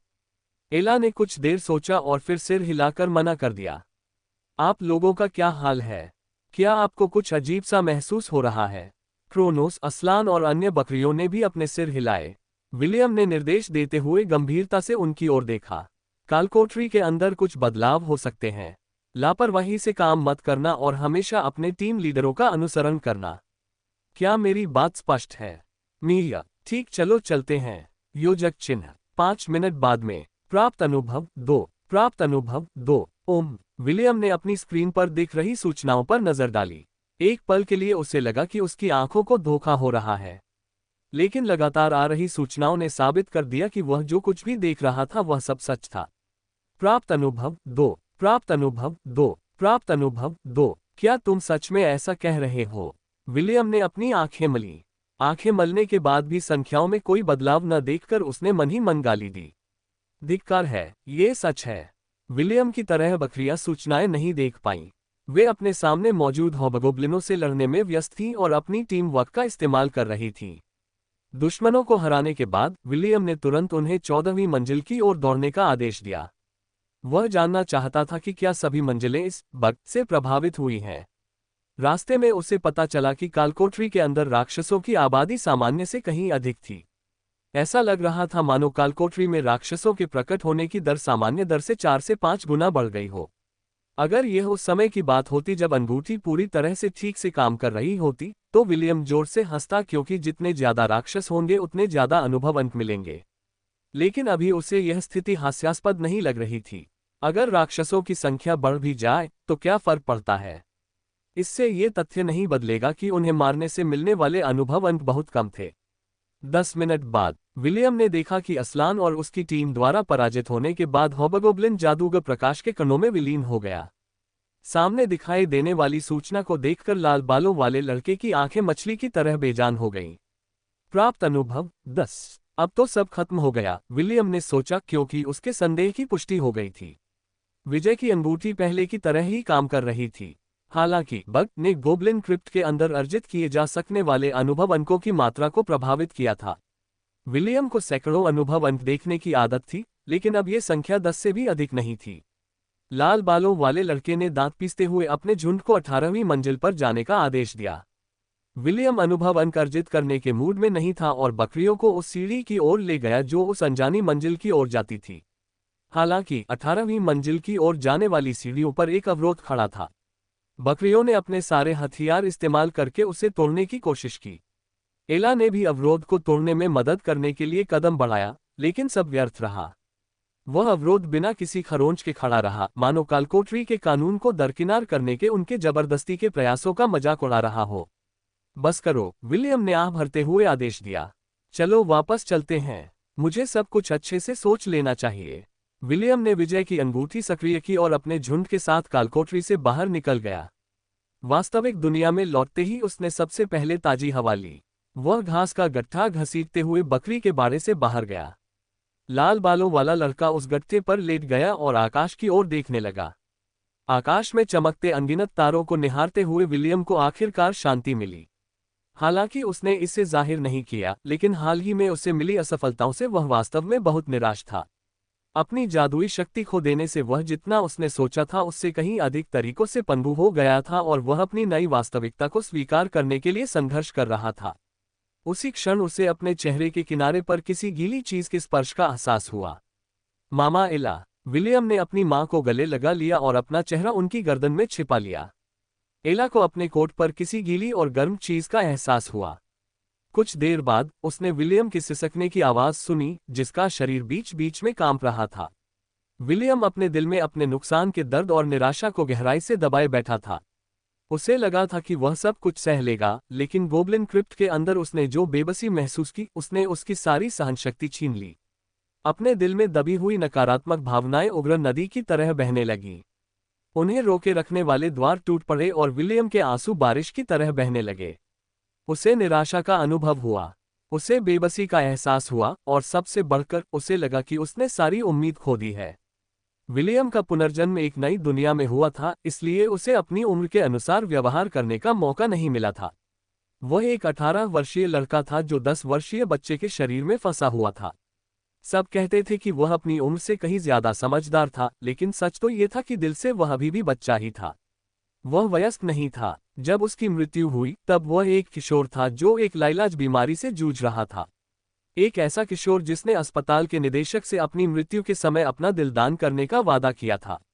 विलियम ने अपने दूसरे जीवन को भरपूर जीने की पूरी कोशिश की। उसने अपना सब कुछ झोंक दिया, हर चुनौती का सामना किया। 3 देवत्वों और एक ऐसी व्यवस्था के साथ जो उसे बाकियों से ऊपर रखती थी। विलियम के लिए यह कहना झूठ होगा कि वह खुद को खास महसूस नहीं करता था। अगर वह ये कहता कि वह चुना हुआ व्यक्ति नहीं है, तो वह झूठ बोल रहा होता। इतने सारे आशीर्वाद प्राप्त करने और दुनिया का संतुलन बिगाड़ने वाले धोखे के बाद भला वह कैसे असफल हो सकता था।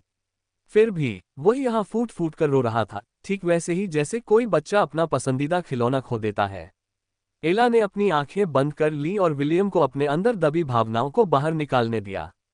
विलियम बहुत कम रोता था। वह तब रोया जब एला कालकोठरी में लगभग मर गई थी।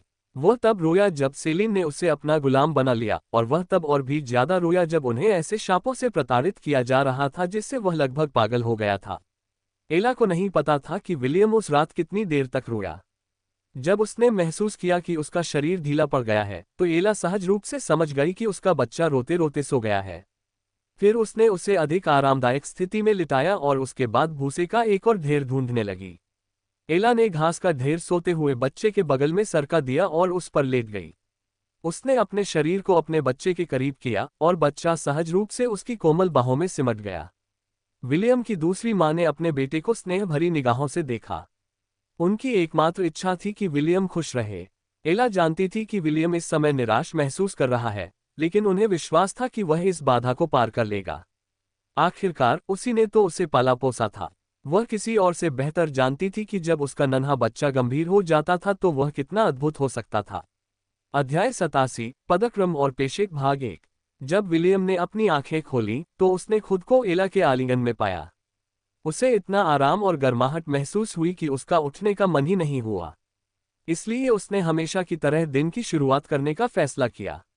दैनिक कार्य, दूध पीना पूरा हो गया है। Closing square bracket. पुरस्कार 6 अनुभव अंक। Closing square bracket. लौट आने के बाद से वह हर दिन अपनी मां का दूध पीना नहीं भूलता था। यह उसकी आदत बन चुकी थी। पेट भर दूध पीने के बाद एला हमेशा की तरह उसे सुप्रभात कहने के लिए उसके चेहरे के किनारे को चाटती थी। सुप्रभात मां। मीह। विलियम अनिच्छा से उठते हुए एला के चेहरे के किनारे को चूमने लगा।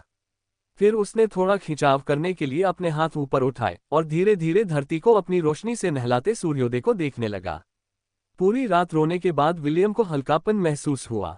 हालांकि उसकी समस्या अभी भी मौजूद थी, लेकिन अब वह पहले जितनी भारी नहीं लग रही थी। अपने गुरु के घर में प्रवेश करते समय विलियम ने एला को अलविदा कहा। शिष्य होने के नाते सेलिन ने उस लाल बालों वाले लड़के को घर के काम और खाना पकाने का जिम्मा सौंपा था। विलियम को इसमें कोई आपत्ति नहीं थी क्योंकि उसे इस तरह के काम करने की आदत थी।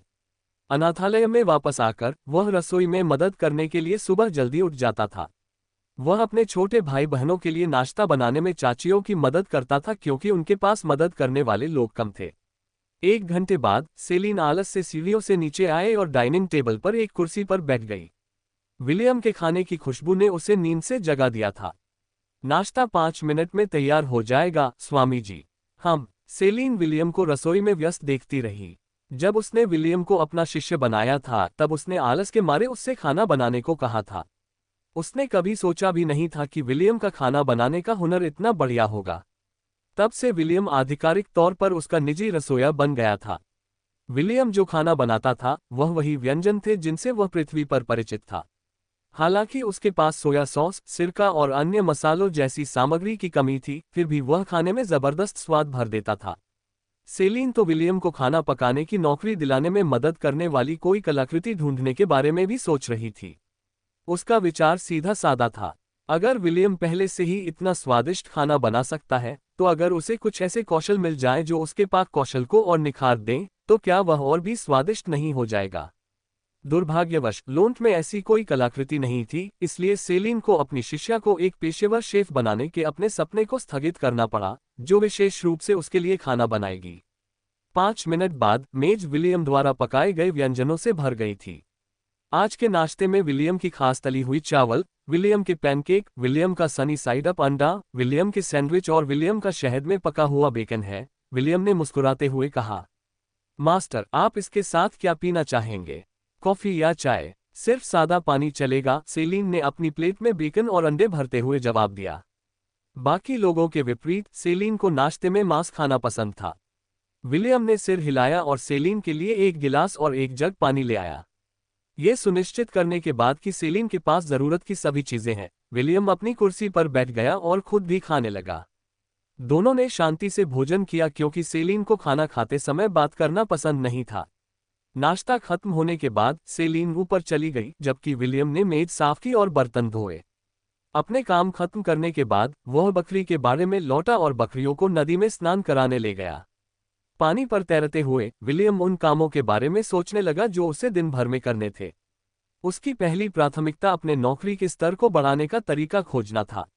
विलियम ने पहले ही अपने युद्ध कौशल को निखारने और तलवारबाज, तीरंदाज, भालाधारी, भिक्षु और योद्धा जैसी बुनियादी नौकरी श्रेणियों पर ध्यान केंद्रित करने का फैसला कर लिया था। जादू से इत्र नौकरियों की श्रेणियों में ये 5 पेशे दक्षिणी महाद्वीप में सभी मार्शल आर्ट की नींव थे। किंग्सले के खिलाफ लड़ाई ने विलियम को यह एहसास दिलाया कि उसमें युद्ध तकनीकों की कमी थी। राक्षसों से लड़ने के दौरान उसकी युद्ध शैली विकसित हो चुकी थी।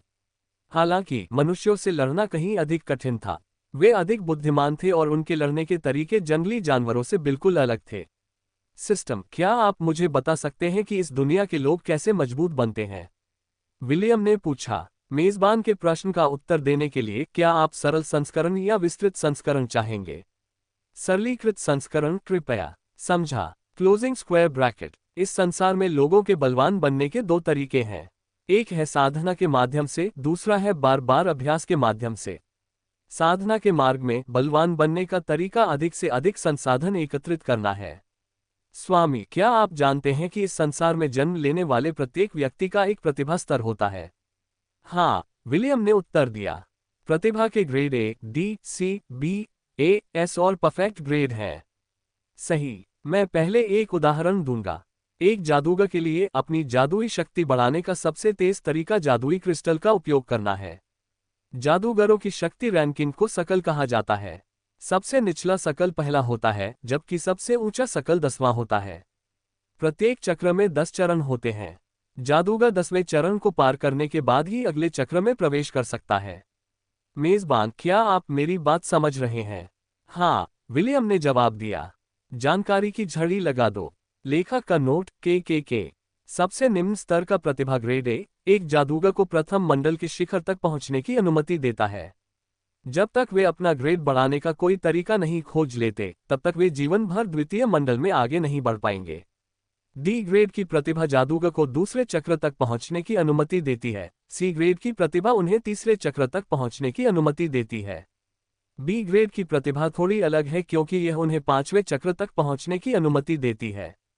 ग्रेड A उन्हें 7वें चक्र को पार करने का मौका देता है, जबकि ग्रेड S उन्हें 9वें चक्र तक पहुंचने की अनुमति देता है। वहीं पूर्ण ग्रेड प्रतिभा उन्हें 10वें चक्र तक पहुंचने की अनुमति देती है। वाह, क्या इससे मेरी पूर्व मंगेतर वाकई भाग्यशाली नहीं हो जाती? विलियम ने सोचा। बेशक, पदोन्नति की गति संसाधनों पर निर्भर करेगी। यदि आपके पास उच्च श्रेणी के जादुई क्रिस्टल की निरंतर आपूर्ति है तो शीर्ष स्तर का जादूगर बनना आपकी पहुंच में है। दुर्भाग्य से यह अवसर सभी को नहीं मिलता। केवल शाही परिवारों, कुलीन वर्ग और विशाल संसाधनों वाले संप्रदायों के सदस्यों के पास ही भविष्य के आर्कमेज और आर्कॉन तैयार करने की क्षमता होती है। जादुई क्रिस्टल कहाँ से मिलते हैं? विलियम ने पूछा। जादुई क्रिस्टल पृथ्वी से निकाले जाते हैं। इनमें से कुछ खदानें ले लाइन्स के पास स्थित होती हैं, जहां जादू और आध्यात्मिक शक्ति केंद्रित होती है। अब तलवारबाज और तीरंदाज जैसे बुनियादी जॉब क्लास के बारे में बात करते हैं। ये जॉब क्लास भी साधना के माध्यम से विकसित हो सकते हैं, लेकिन ये अभ्यास पर अधिक निर्भर करते हैं। एक तीरंदाज तभी विशेषज्ञ बनेगा जब वह प्रतिदिन तीर चलाने का अभ्यास करेगा। जैसे जैसे उसका अनुभव बढ़ता है, उसे कौशल भी प्राप्त होते जाते हैं। ये कौशल तीरंदाज द्वारा जितना अधिक उपयोग किए जाते हैं, उतना ही बेहतर होते जाते हैं। ये किसी कौशल या तकनीक में महारत हासिल करने के समान है। अधिकांश मार्शल क्लास इसी तरह मजबूत होते जाते हैं। तलवारबाज के लिए भी यही बात लागू होती है। विशेषज्ञ बनने के लिए उन्हें लगातार अपनी तकनीकों को निखारना और युद्ध के माध्यम से अनुभव प्राप्त करना आवश्यक होता है ताकि वे मजबूत बन सकें। साधना उनके लिए शरीर को मजबूत बनाने के लिए एक तरह का द्वितीयक सहारा है। जादूगरों के विपरीत तलवारबाज और अन्य मार्शल क्लास अपने शरीर को मजबूत करने के लिए जादुई क्रिस्टल पर निर्भर नहीं करते हैं। वे उन राक्षसों से प्राप्त बीस्ट कोर पर निर्भर करते हैं जिन्हें उन्होंने मारा है। Closing square bracket. Beast core. William को थंडर हॉन्ट वुल्फ और टेरहैंड को मारने के बाद अपने पास मौजूद 2 मिलेनियल ग्रेड बीस्ट कोर याद आए। मार्शल क्लास की शक्ति रैंकिंग जादूगरों से अलग होती है। उनकी rank adventurers guild, hunters guild और महाद्वीप में फैले पवित्र मंदिरों जैसे अन्य संबंधित संगठनों द्वारा मापी जाती है। Closing square bracket. Martial class की ranking copper, bronze, silver, gold, platinum, mithril, adamantium, black और सेंट है। Closing square bracket. वे रैंकिंग कैसे तय करते हैं? विलियम ने पूछा। क्या गेम की तरह मिशन पूरे करने पर उनकी रैंक बढ़ती है? हाँ और ना। जादूगरों के विपरीत, जिनके पास अपनी जादुई शक्ति को मापने का एक उचित उपकरण होता है, मार्शल क्लास के शक्ति स्तर प्रत्येक व्यक्ति में भिन्न होते हैं। होस्ट की तरह, मार्शल स्किल्स में विशेषज्ञता रखने वाले लोग आवश्यकता पूरी होने पर अपने पेशे को अपग्रेड कर सकते हैं। उदाहरण के लिए, एक तीरंदाज रेंजर, शिकारी या स्नाइपर बनना चुन सकता है। ऐसा करने के लिए उन्हें किसी मंदिर में परीक्षा देनी होगी, जैसे कि सेनापतियों ने साहस के मंदिर में दी थी। केवल सफल होने पर ही वे अपने पेशे को उन्नत कर पाएंगे। गोल्ड रैंक का आर्चर हमेशा उसी रैंक के स्नाइपर या रेंजर से कमतर होता है। होस्ट, क्या आप जानते हैं कि ऐसा क्यों होता है? क्या ये कौशल की वजह से है? हाँ। Closing square bracket. इसके अलावा, जब कोई व्यक्ति अपने पेशे को उन्नत करने का निर्णय लेता है, तो उसके पास किसी देवता को चुनने का विकल्प होता है। उदाहरण के लिए, एक रेंजर जो किसी देवता की पूजा करता है, उसकी शक्ति में अतिरिक्त वृद्धि होगी। वह शिकार के देवता, निशानेबाजी के देवता, प्रकृति के देवता या अपने पेशे से संबंधित अन्य देवताओं की पूजा कर सकता है। प्रत्येक ईश्वर के अलग अलग आशीर्वाद और विशेषताएं होती हैं। Closing square bracket. इसलिए मंदिरों का उपयोग किसी व्यक्ति के पेशे को बदलने के स्थानों के रूप में भी किया जाता है। जी हाँ, कुछ मंदिर केवल एक विशिष्ट देवता की पूजा करते हैं, जबकि अन्य कई देवताओं की पूजा की अनुमति देते हैं। यही कारण है कि कई मंदिर न केवल हेलेन साम्राज्य में, बल्कि दुनिया के सभी महाद्वीपों में फैले हुए हैं। हालांकि कुछ ऐसे व्यक्ति भी हैं जो किसी भी देवता की पूजा नहीं करते और अपनी इच्छानुसार अपना पद बढ़ाते हैं। विलियम दुनिया के बारे में और अधिक जानना चाहता था, इसलिए उसने सिस्टम से और अधिक जानकारी प्राप्त करने का निर्णय लिया। उसका मानना था कि इस दुनिया में विभिन्न पेशे कैसे काम करते हैं, ये समझने से उसे अपने भविष्य के मार्ग को लेकर कुछ अंतर्दृष्टि प्राप्त करने में मदद मिलेगी। अध्याय 88, पदक्रम और पेशे, भाग 2। ठीक है, तो मार्शल जॉब क्लासेस बार बार अभ्यास और साधना से मजबूत होती हैं। क्या मैं भी तीरंदाजी की तरह लक्ष्य पर निशाना साध कर अभ्यास करने से किसी जॉब क्लास में निपुण हो सकता हूँ? विलियम ने पूछा। यह संभव है। अगर मेजबान तीरंदाजी का अभ्यास करे तो उसकी तीरंदाजी की दक्षता बढ़ जाएगी। हालांकि अगर मेजबान ने तीरंदाजी की दक्षता हासिल कर ली हो तो ये कहीं ज्यादा आसान होगा। यही मेजबान और अन्य लोगों के बीच का अंतर है। जो चीज दूसरों को सालों के प्रशिक्षण के बाद सीखनी पड़ती है, मेजबान उसे आधे दिन में आसानी से सीख सकता है। क्या ये धोखा नहीं है? मेजबान, आप पहले दिन से ही धोखा दे रहे हैं। ये धोखा नहीं है, इसे कथानक का विकास कहते हैं। जरूर, आप जो कहें। ठीक है, चलिए थोड़ा पीछे चलते हैं, विलियम ने विषय बदलने की कोशिश करते हुए कहा। आपने कहा था कि marshal job classes beast core का उपयोग करके अधिक शक्तिशाली बन सकते हैं। क्या मैं भी उनका उपयोग कर सकता हूँ? हाँ, क्लोजिंग स्क्वायर ब्रैकेट। वास्तव में, बिल्कुल। यदि मेजबान टेरहन से प्राप्त मिलेनियल ग्रेड बीस्ट कोर का सेवन करने का विकल्प चुनता है, तो आपको तुरंत 2 मिलियन अनुभव अंक प्राप्त होंगे। यदि आप थंडर हॉन्ट वुल्फ से मिलेनियल ग्रेड बीस्ट कोर का सेवन करने का विकल्प चुनते हैं, तो आपको 1.2 मिलियन अनुभव अंक प्राप्त होंगे। यही तो है। बीस्ट कोर का इस्तेमाल करके अपने जॉब क्लास को अपग्रेड करने की संभावना से विलियम उत्साहित हो गया। फिलहाल उसके पास 2 मिलेनियल ग्रेड बीस्ट कोर थे। अगर वह इनका इस्तेमाल करता, तो वह आसानी से अपने थंडर के शिष्य को अधिकतम स्तर तक पहुंचा सकता था। क्या मैं किसी भी प्रकार के बीस्ट कोर का उपयोग कर सकता हूं? विलियम अपने दादाजी से बीस्ट कोर खोजने या खरीदने में मदद मांगने की योजना बना रहा था ताकि वह अपने जॉब क्लास को अपग्रेड कर सके। हाँ, हालांकि एक प्रतिबंध है। होस्ट केवल उन्हीं बीस्ट कोर का उपयोग कर सकता है जिन्हें आपने स्वयं प्राप्त किया है। सिस्टम अन्य स्थानों से प्राप्त किए गए बीस्ट कोर को स्वीकार नहीं करेगा। छी, ये कैसा भेदभाव है? विलियम ने व्यवस्था पर नाराजगी जताते हुए कहा। मुझे ताकतवर बनने के लिए धोखाधड़ी करने से क्यों रोका जा रहा है? तुम किसका साथ दे रहे हो? मैं हमेशा होस्ट के पक्ष में रहूंगा। हालांकि मुझे इस दुनिया के नियमों का पालन भी करना होगा। होस्ट बस अपने बीस्ट कोर इकट्ठा करने और मजबूत बनने के लिए अपना सर्वश्रेष्ठ प्रयास करें। विलियम ने थोड़ी बड़बड़ाहट की, लेकिन सिस्टम से मिली जानकारी से वह फिर भी खुश था। अब उसके पास अपने शरीर से 5 साल की मुहर हटने का इंतजार करते हुए अपने जॉब लेवल को बढ़ाने के और भी विकल्प थे। योजक चिन्ह। बकरी के बारे में लौटने के बाद विलियम ने अपना मन शांत करने के लिए ध्यान लगाया। अब उसके सामने 2 विकल्प थे। पहला उद्देश्य मिलेनियल ग्रेड बीस्ट कोर का उपयोग करके अपने Prestige class disciple of thunder को अपग्रेड करना था। दूसरा तरीका था बुनियादी नौकरी श्रेणियों पर ध्यान केंद्रित करना और बार बार अभ्यास और प्रशिक्षण के माध्यम से उनमें निपुणता हासिल करना। हालांकि गोब्लिन क्रिप्ट से मिलने वाले अनुभव अंक बहुत कम थे, फिर भी अनुभव अंक अर्जित करने के लिए यह एक अच्छी जगह थी। मच्छर में भी मांस होता है, विलियम ने अपने जॉब क्लासेस को देखते हुए सोचा। अगर मैं 1 साल तक एक्सपीरियंस पॉइंट्स जमा करता रहूं, तो शायद मैं एक जॉब क्लास को लेवल 20 तक बढ़ा सकता हूं। सिस्टम ने विलियम को बताया कि उसने जो मार्शल जॉब क्लासेस हासिल की हैं, उनमें उसकी दक्षता के अनुरूप विशेष रूप से तैयार की गई युद्ध तकनीकें हैं। अच्छी खबर ये थी कि उन्हें सीखने के बाद तकनीकें उसकी स्मृति में स्थायी रूप से अंकित हो जाएंगी। उसे बस नियमित रूप से इसका अभ्यास करना था या फिर युद्ध में इसका उपयोग करके इसमें निपुणता हासिल करनी थी।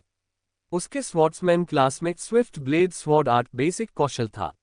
उसके आर्चर क्लास में wind breaker bow art basic नामक कौशल था। उसके स्पीयरमैन क्लास में relentless dragon spear art basic कौशल था। उसके फाइटर क्लास में एग्जीक्यूशनर वॉर आर्ट बेसिक कौशल था। उसके मोन क्लास में crouching tiger hidden dragon war art basic कौशल था। जैसे जैसे विलियम इन मार्शल आर्ट्स को देखता गया, उसे लगा कि वह एक ऐसा व्यक्ति बनने के करीब पहुंच रहा है जो हर काम में थोड़ा बहुत माहिर तो है, लेकिन किसी एक में विशेषज्ञ नहीं है।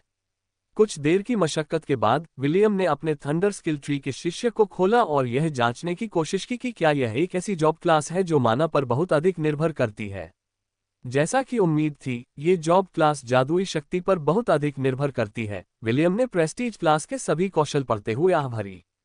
फिर भी इसके निष्क्रिय कौशल काफी दिलचस्प हैं। विलियम की नज़र थंडर के शिष्य से संबंधित उन 4 कौशलों पर पड़ी जिनके लिए किसी भी प्रकार के माना की आवश्यकता नहीं थी। योजक चिन्ह। बिजली के देवता की युद्ध कला बुनियादी। इसे अनलॉक करने के लिए 10 स्किल पॉइंट्स की आवश्यकता है। गर्जन के देवता की मार्शल आर्ट। ये दानवों, आत्मा जगतों, तत्वों, दुष्ट आत्माओं, मरे हुओं और शैतानों के खिलाफ बेहद प्रभावी है। बिजली जैसी फुर्तीली प्रतिक्रिया 10/10। चपलता स्टेट में जोड़ 3-0 की वृद्धि। उपयोगकर्ता की प्रतिक्रिया सामान्य से तेज होती है। प्रतिक्रिया दर में 100% की वृद्धि करें। गरज का बच्चा। इसे अनलॉक करने के लिए 5 स्किल पॉइंट्स की आवश्यकता है। किसी भी स्रोत से बिजली को नियंत्रित करके अपनी इच्छानुसार कार्य करवाने में सक्षम।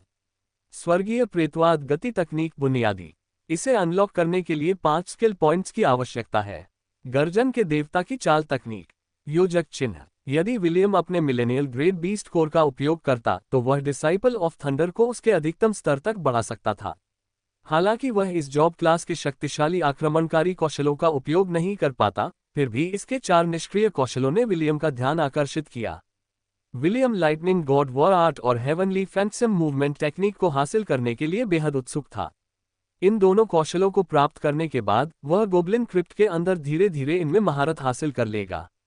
अगर उसे किसी अन्य जॉब क्लास में भी जाना पड़े तो भी इन 2 कौशलों में उसकी महारत जीवन भर उसके साथ रहेगी।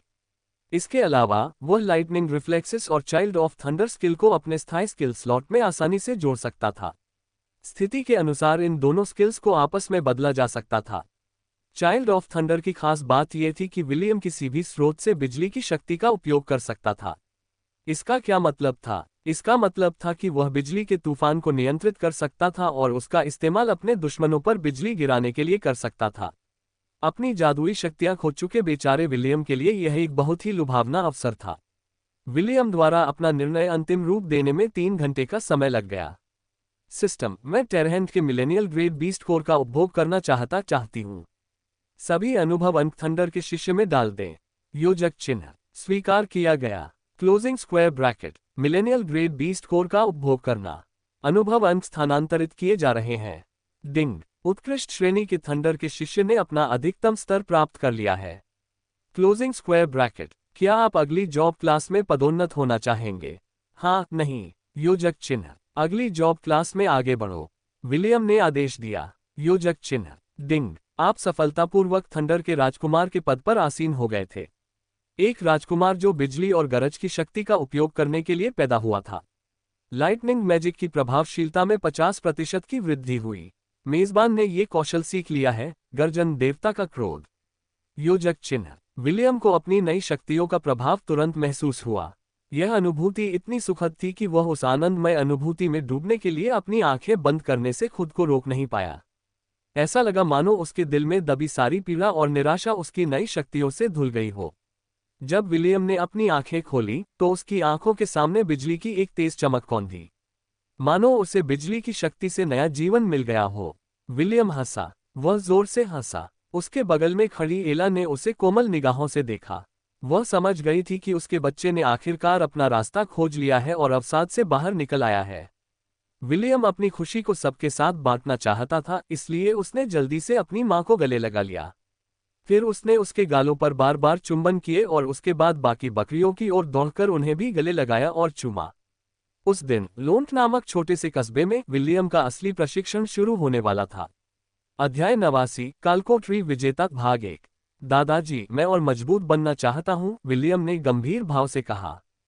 कृपया मेरी मदद कीजिए। विलियम ने बहुत सोच विचार करने के बाद अंततः मार्शल कॉम्बैट में अपनी नींव मजबूत करने के लिए जेम्स से मदद मांगने का निर्णय लिया। उसे विश्वास था कि अपनी निष्क्रिय क्षमताओं की मदद से वह अपनी जादुई शक्तियों के खोने से उत्पन्न कमी को पूरा कर सकेगा। तुम ताकतवर बनना चाहते हो? जेम्स ने पूछा। ताकतवर बनना हमेशा अच्छी बात है, लेकिन ताकतवर बनने की तुम्हारी इच्छा का मकसद क्या है? क्या आपका उद्देश्य मजबूत होना है? हर किसी को मजबूत बनने का कोई न कोई कारण चाहिए होता है। खुद को सबसे तेज तलवार की तरह समझिए। बेशक आप तेज और शक्तिशाली हैं, लेकिन अगर आपके इस्तेमाल करने वाले के पास कोई कारण ही न हो तो आप सिर्फ एक तलवार हैं।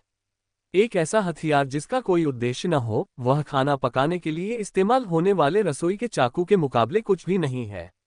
विलियम अपने दादाजी की व्याख्या सुनकर स्तब्ध रह गया। वह लंबे समय से अपने दादाजी को युद्ध का शौकीन समझता था। एक ऐसा व्यक्ति जो शारीरिक रूप से तो बलवान था लेकिन बुद्धिहीन। जेम्स के ऐसे विद्वतापूर्ण शब्दों को सुनकर उस लाल बालों वाले लड़के को एहसास हुआ कि वह अभी भी अपने हंसमुख दादाजी के असली चरित्र को नहीं जानता। उद्देश्य, ताकतवर बनने का मेरा उद्देश्य क्या है? विलियम असमंजस में था। दादाजी से मदद मांगने का फैसला करते समय उसने इतना सोचा ही नहीं था। उसे लगता था कि लोग ताकत हासिल करने के लिए ही प्रयास करते हैं, बस ताकतवर बनने के लिए। उस छोटे लड़के ने शक्ति प्राप्त करने की इच्छा के पीछे के कारणों पर विचार नहीं किया था। विलियम की प्रतिक्रिया देखकर जेम्स ने संतुष्टि से सिर हिलाया। उसने कई ऐसे युवाओं को देखा था जो ताकतवर बनना चाहते थे, लेकिन उनके जीवन में कोई लक्ष्य नहीं था। मन में कोई मंजिल न होने के कारण ये युवा दूसरों के बहकावे में आ जाते थे, जो उनकी ताकत का इस्तेमाल अपने स्वार्थ के लिए करते थे।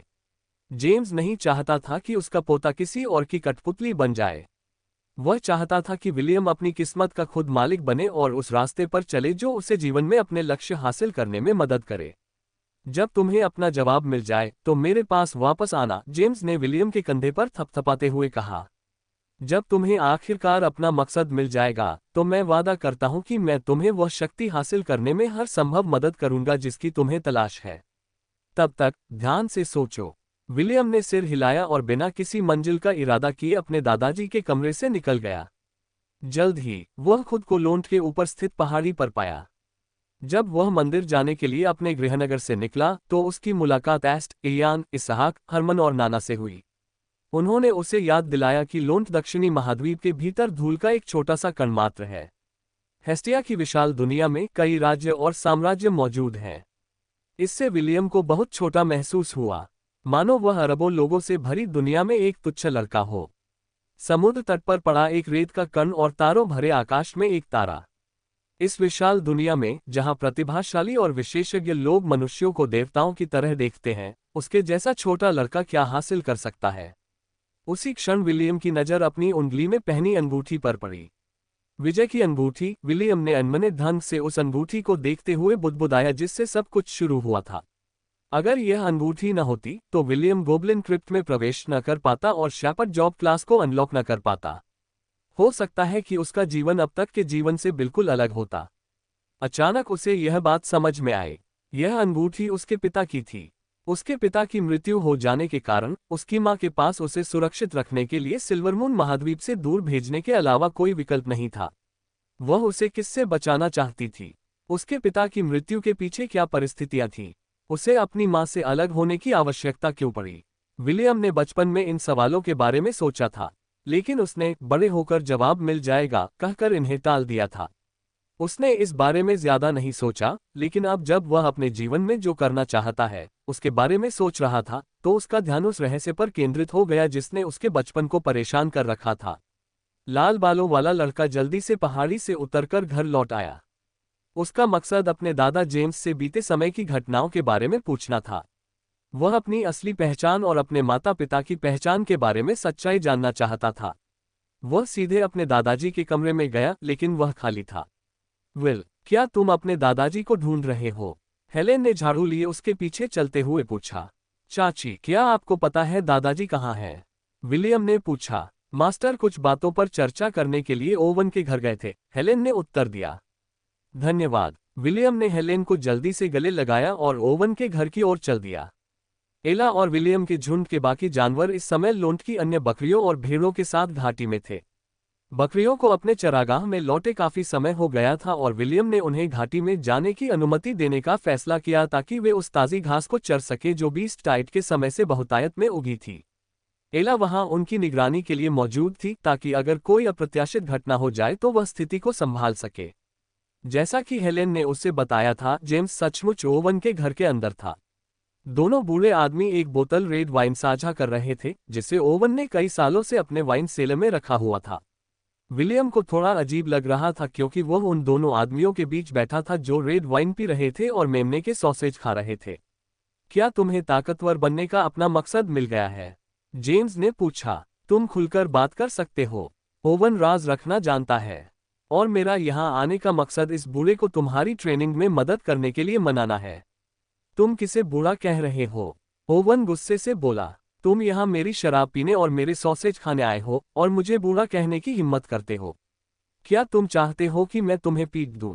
जेम्स ने अपने पोते पर ध्यान केंद्रित करते हुए अजीब सी हंसी हंसी। विलियम ने गला साफ करने से पहले ओवन पर एक संक्षिप्त नजर डाली। दादाजी, मैं अपने और अपने माता पिता के बारे में सच्चाई जानना चाहता हूँ। कमरे का जीवंत माहौल तुरंत शांत हो गया जब जेम्स और ओवन ने गंभीर भाव से विलियम को घूरना शुरू किया। क्या मुझे चले जाना चाहिए? ओवन ने पूछा। मुझे लगता है कि आप दोनों का अकेले में बात करना बेहतर होगा। तकलीफ के लिए क्षमा करें, जेम्स ने माफी भरी नजरों से जवाब दिया। कोई बात नहीं। ओवन खड़ा हुआ और कमरे से निकलने से पहले विलियम के कंधे पर थपथपाया। उसने ये सुनिश्चित किया कि दरवाजा ठीक से बंद हो और ध्वनि रोधक अवरोध लगा दिया ताकि उसकी पत्नी गलती से उनकी बातचीत न सुन ले। दादा और पोते की जोड़ी कुछ मिनट तक एक दूसरे को देखती रही, फिर जेम्स ने आह भरी और चुप्पी तोड़ी। मैं तुम्हें ये बात तब बताना चाहता था जब तुम थोड़े बड़े हो जाओगे, लेकिन मुझे लगता है कि अभी भी बताने का अच्छा समय है, जेम्स ने अपने गिलास में बची शराब खाली करते हुए कहा। क्या तुम पूरी कहानी सुनना चाहते हो या संक्षेप में? संक्षिप्त रूप में बताए, विलियम ने उत्तर दिया। जेम्स ने सिर हिलाया। तुम्हारे पिता मैक्सवेल एक महान व्यक्ति थे। तुम्हारे जन्म से पहले ही उन्हें दक्षिणी महाद्वीप का सबसे शक्तिशाली व्यक्ति माना जाता था। वे एक आतिशबाजी की तरह उभरे और एक धूमकेतु की तरह चमके। विलियम के पिता को याद करके जेम्स ने आह भरी। तुम्हारे पिता एक कालकोठरी विजेता थे। उनके पास कालकोठरी के मूल को अपने शरीर से जोड़ने की क्षमता थी। एक बार जब वे किसी कालकोठरी पर विजय प्राप्त कर लेते थे तो वे उस कालकोठरी से संबंधित राक्षसों को बुला सकते थे। असल में वे एक अकेले योद्धा थे जिनके अधीन हजारों राक्षस थे। है ना कमाल की बात? ये तो बहुत ही जबरदस्त है, विलियम ने घबराकर कहा। ओपी, इसका मतलब है दादाजी आप पर हावी हो गए हैं। हाँ, तुम्हारे पिता तो बहुत ही शक्तिशाली थे, जेम्स हंसते हुए बोला और सिर हिलाया। शायद उनके पेशे की ताकत को देखते हुए देवताओं ने ही इस पर एक सीमा लगा दी थी। हर पीढ़ी में केवल एक ही डंजन कॉन्करर हो सकता है। जब तक वह व्यक्ति जीवित है कोई और इस बेहद दुर्लभ पेशे को हासिल नहीं कर सकता।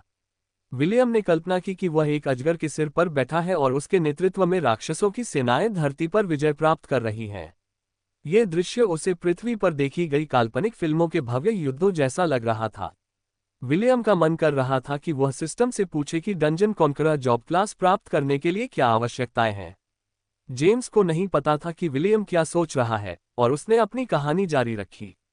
तुम्हारे पिता सचमुच बहुत बलवान थे, लेकिन उनकी एक कमजोरी थी और वो ये थी कि वे खूबसूरत महिलाओं के सामने बहुत कमजोर पड़ जाते थे।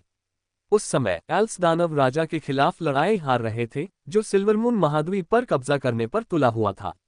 हताशा में आकर उन्होंने स्थिति को पलटने की एक योजना बनाई। उस योजना के तहत वे हनी ट्रैप का इस्तेमाल करके तुम्हारे पिता को सिल्वरमून महाद्वीप पर लुभाने वाले थे। जेम्स ने विलियम को चिढ़ाते हुए मुस्कुराया और उसकी आंखों में खुशी की चमक आ गई।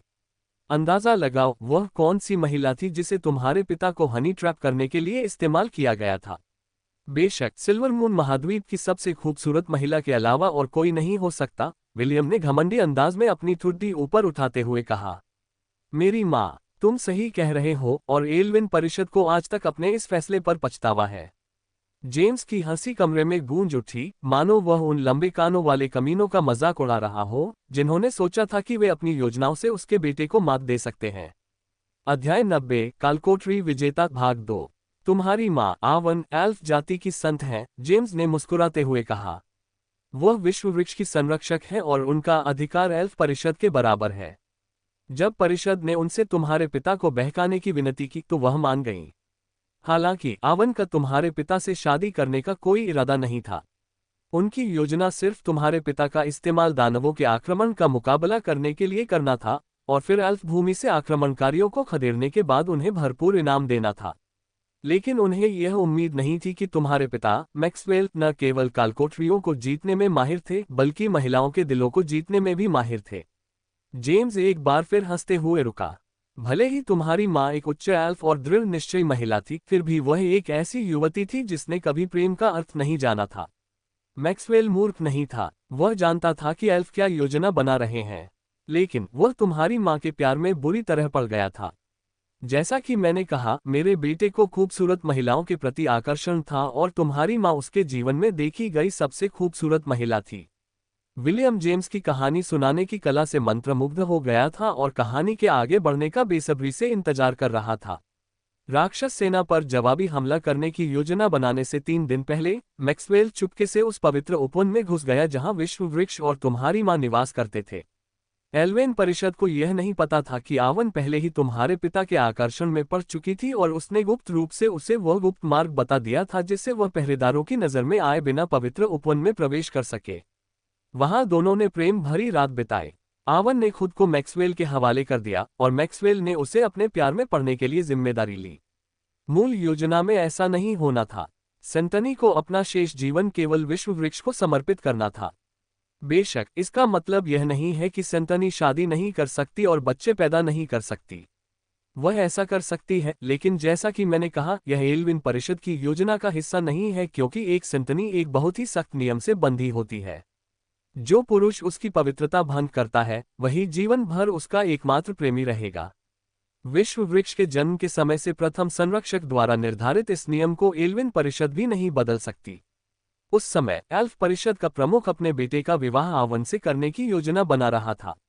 दुर्भाग्य से आपके पिता उससे एक कदम आ गए थे और उसके बाद जो हुआ वह इतिहास बन गया। आपके पिता युद्ध में गए और आक्रमणकारियों को दानव भूमि में खदेड़ दिया। बुजुर्गों ने सोचा कि वे अपनी योजनाओं में सफल हो गए हैं, लेकिन आश्चर्य की बात यह है कि उस एक रात के जुनून में तुम्हारे पिता ने तुम्हारी मां को गर्भवती कर दिया। ये खबर सुनकर परिषद का मुखिया बेहद क्रोधित हुआ और उसका बेटा लगभग पागल हो गया। उन्होंने पहले तो तुम्हारे पिता की हत्या करवाने की योजना बनाई थी, लेकिन तुम्हारे पिता कौन थे? वे एक कालकोठरी विजेता थे। जब उन्होंने सभी कालकोठरी राक्षसों को अपने अधीन बुला लिया, तो पूरी एल्फ परिषद के पास अनिच्छा से ही सही उनके विवाह की अनुमति देने के अलावा कोई विकल्प नहीं बचा था। इतना ही नहीं, तुम्हारे पिता ने अपनी मनमानी से परिषद के प्रमुख को उनके पद से इस्तीफा दिलवा दिया और अर्वेन के पिता थियोडेन एनारियन को नया प्रमुख बना दिया। स्वाभाविक रूप से एल्फ्स के पास उनकी मांग मानने के अलावा कोई विकल्प नहीं था और इस तरह उस नीच षड्यंत्रकारी को उसके पद से हटा दिया गया। तभी जेम्स ने एक लंबी और गहरी आह भरी। मैंने सोचा था कि तुम्हारे माता पिता का सुखद अंत होगा, लेकिन ये सिर्फ मेरी ख्वाहिश थी। परिषद के पूर्व प्रमुख ने अपने पूरे कबीले के साथ मिलकर विद्रोह कर दिया और लंबी दूरी के टेलीपोर्टेशन का उपयोग करके दानव जाति को उनकी कुलीन सेना को पवित्र उपवन में लाने में मदद करने की योजना बनाई। उनकी योजना विश्व वृक्ष को बंधक बनाकर एल्फ्स को दानव स्वामी के सामने आत्मसमर्पण कराने की थी। उनकी योजना सफल रही, लेकिन परिणाम उनकी अपेक्षाओं से बिल्कुल विपरीत था। हालांकि विश्व वृक्ष एल्फ्स के लिए पवित्र था, लेकिन मैक्सवेल के लिए इसका कोई महत्व नहीं था। उसने अपनी सेना बुलाई और पवित्र उपवन के भीतर दानव स्वामियों और उसके कुलीन दानवों से युद्ध किया। युद्ध इतना भयंकर था कि दानव स्वामी बुरी तरह घायल हो गया और विश्व वृक्ष 2 भागों में कट गया। इसी युद्ध के दौरान तुम्हारे पिता ने दानव स्वामी के कटे हुए हाथ से विजय की अंगूठी प्राप्त की। अगर उसके अधीनस्थों के बलिदान न होते तो दानव स्वामी का जीवन वहीं समाप्त हो सकता था। वह अपने कुलीन सैनिकों की सेना और अपना एक हाथ खोकर दानव लोक में वापस भागने में कामयाब रहा। एल्फ जाति के साथ विश्वासघात करने वाले कबीले के बुजुर्गों को मृत्युदंड दिया गया और बाकी को निर्वासित कर दिया गया। फिर भी एक बड़ी समस्या अभी भी बनी हुई थी और वह थी विश्व वृक्ष। वह विलुप्त होने की कगार पर था। जेम्स ने प्याले में दोबारा शराब भरी और धीरे धीरे पीने लगा, मानो वह अपनी आत्मा में अटकी कड़वाहट को धोने की कोशिश कर रहा हो। यदि विश्व वृक्ष नष्ट हो जाता है तो कल्पित बौने संतान उत्पन्न करने में असमर्थ हो जाएंगे और उनकी जाति अपने आशीर्वाद खो देगी। अपनी पत्नी और उसके गर्भ में पल रहे बच्चे की खातिर तुम्हारे पिता ने बलिदान देने का निर्णय लिया। उसने कालकोठरी विजेता की शक्ति का उपयोग किया और विश्व वृक्ष के साथ विलीन हो गया। कालकोठरी विजेता की अपार शक्ति के कारण वृक्ष ने अपनी जीवन शक्ति पुनः प्राप्त कर ली। आपको ये समझना होगा कि आपके पिता मैक्सवेल ने कई कालकोठरियों पर विजय प्राप्त की थी। कालकोठरियों की जादुई शक्ति लगभग असीमित है और समय के साथ वे और भी शक्तिशाली होती जाती हैं। विश्व वृक्ष को पुनर्जीवित करने के लिए ये काफी था। कल्पित बौने आपदा से बच गए, लेकिन उनमें से कई अब भी तुम्हारे पिता के प्रति द्वेष रखते थे। हालांकि हमने तुम्हें बताया था कि तुम्हारे पिता मर चुके हैं, लेकिन ये पूरी तरह सच नहीं था। वे विश्व वृक्ष में विलीन हो गए थे, इसलिए मूलतः वे ही विश्व वृक्ष हैं। हालांकि ऐसा करने से उन्होंने चेतना भी खो दी है। यहां तक कि तुम्हारी मां विश्व वृक्ष की रक्षक भी उससे संवाद नहीं कर पाए। उसकी एकमात्र निशानी तुम्हारी उंगली में पड़ी वह अंगूठी थी। अगर मेरा अनुमान सही है तो उसने कालकोठरी विजेता की शक्ति उस अंगूठी में समाहित कर रखी थी। उसने ऐसा इसलिए किया ताकि कोई और विजेता जन्म न ले सके। शायद उसने तुम्हारे लिए अंगूठी तैयार की हो, शायद नहीं। मुझे ठीक से पता नहीं। मुझे बस इतना पता है कि तुम्हारे पिता अब एक पेड़ बन गए हैं और तुम्हारी मां हर दिन उनके साथ जाती है, जेम्स ने आह भरते हुए कहा। शायद आवन को लगा कि वे बूढ़े बदमाश फिर से साजिश रचने लगे हैं, इसलिए उसने तुम्हें लूंट भेज दिया। उसे डर था कि परिषद के बड़े बुजुर्ग तुम्हें बंधक बनाकर उससे अपना आदेश मनवाने की कोशिश करेंगे। तुम्हारी मां की हालत वाकई दयनीय है, जेम्स ने विलाप करते हुए कहा। उसने अपने पति और बेटे दोनों को खो दिया है। पिंजरे में बंद पक्षी की तरह वह एल्फ महाद्वीप छोड़कर तुम्हें अपनी बाहों में नहीं ले सकती। उन्होंने तुम पर और तुम्हारी मां पर हाथ न डालने का प्रयास इसलिए किया क्योंकि इस बात की थोड़ी सी भी संभावना थी कि तुम्हारे पिता विश्व वृक्ष के भीतर होश में आ जाएं। जेम्स ने विलियम को यह नहीं बताया था कि कल्पित बौने अपने अस्तित्व के लिए एक और खतरे का भी सामना कर रहे थे, और वह खतरा रिले परिवार द्वारा की गई कल्पित बौनों की भविष्यवाणी के कारण था। विल, मुझे विश्वास है कि तुम्हारे पिता के इस दुनिया में लौटने का कोई रास्ता है, जेम्स ने गंभीर भाव से कहा। लेकिन मुझे नहीं पता कि वह तरीका क्या है। साथ ही तुम्हारी वर्तमान स्थिति में तुम एल्फ महाद्वीप नहीं जा सकते। अगर तुम जाओगे तो न सिर्फ खुद को बल्कि अपनी माँ को भी खतरे में डालोगे। अगर तुम उससे मिलना चाहते हो तो तुम्हें अपने पिता की तरह मजबूत बनना होगा। यही तुम दोनों के फिर से मिलने का एकमात्र रास्ता है। विलियम ने दृढ़ निश्चय से अपनी मुट्ठियां भींच लीं। उसने अपनी माँ के पत्रों के माध्यम से उनकी उदासी को महसूस किया था। वह छोटा लड़का उनके लिखे शब्दों में गहरी तड़प को महसूस कर सकता था। कई बार विलियम का मन करता था कि वह सिल्वरमून महाद्वीप की यात्रा करे, सिर्फ उन्हें गले लगाने के लिए। दादाजी, मैं उससे मिलना चाहता हूँ, विलियम ने अपने दादाजी की आंखों में देखते हुए कहा। मैं उसे गले लगाना चाहता हूँ। मैं उसे चूमना चाहता हूँ और उसकी आंखों से आंसू पोंछना चाहता हूँ। मैं चाहता हूँ कि उसे पता चले कि मैं उसे कितना याद करता हूँ। जेम्स ने कुछ नहीं कहा, बल्कि उसने शांत भाव से विलियम की ओर देखा। क्या आपको अपना उद्देश्य मिल गया है? हाँ, और वह ये है कि विलियम ने अपनी आंखें बंद कर ली और अपना दाहिना हाथ अपनी छाती पर दबाया। अपनी मां से फिर से मिलने और अपने परिवार को फिर से एकजुट करने का रास्ता खोजने के लिए। साथ ही मैं स्वर्ग से मेरी देखभाल करने वालों का एहसान चुकाना चाहता हूं। इसके लिए मुझे आपकी मदद की जरूरत होगी, दादाजी। जेम्स को स्वर्ग से विलियम की देखभाल करने वाले लोगों के बारे में सुनकर थोड़ी उलझन हुई। फिर भी उसने विलियम के कंधे पर हाथ रखा और गंभीर निगाहों से उसकी ओर देखा। और तुम्हें यह मिल जाएगा। कल से तुम्हारा प्रशिक्षण शुरू हो जाएगा। मैं बाकी लड़कों से बात करूंगा। लेकिन विलियम, ये याद रखना, मैं उनके प्रशिक्षण के तरीकों में दखल नहीं दूंगा। चाहे कुछ भी हो जाए, तुम्हें खुद ही सब कुछ संभालना होगा। क्या मेरी बात समझ में आ गई? विलियम ने सिर हिलाया। आखिरकार उसे मजबूत बनने का अपना मकसद मिल गया था। वह अपनी मां से फिर से मिलेगा, अपने पिता को बचाएगा और गैविन का नाम पूरी दुनिया में फैलाएगा। लिली ने गुप्त रूप से टेलीपैथी के जरिए उसे बताया था कि उसके अलावा गैविन का केवल एक ही अनुयायी है। जिस ईश्वर के कोई अनुयायी न हो, उसका अस्तित्व ही समाप्त हो जाएगा। विलियम ऐसा होने नहीं देगा। वह गैविन का नाम पूरी दुनिया में फैलाने और उस सर्वगुण संपन्न व्यक्ति की शक्ति को उजागर करने के लिए दृढ़ संकल्पित था, जो हजारों वर्षों से किसी ने नहीं देखी थी। योजक चिन्ह। 10,000 देवताओं के मंदिर के बाहरी इलाके में स्थित एक छोटी सी झोपड़ी में एक मोटे आदमी ने अपने दोनों हाथों से अपना चेहरा ढक लिया। उसकी आंखों से आंसू बह रहे थे और वह फूट फूट कर रो रहा था। सर्वज्ञ गैविन ने विलियम के हृदय से निकले शब्द सुने। उन्हें इतनी खुशी हुई कि हजारों वर्षों से उनके भीतर दबी हुई सारी निराशाएं, चिंताएं, दुख और भय अंततः फूट पड़े। उस दिन उस सुनसान झोपड़ी में एक ऐसे भगवान को, जो अपनी सारी उम्मीदें खो चुका था, आखिरकार आशा की एक किरण मिली।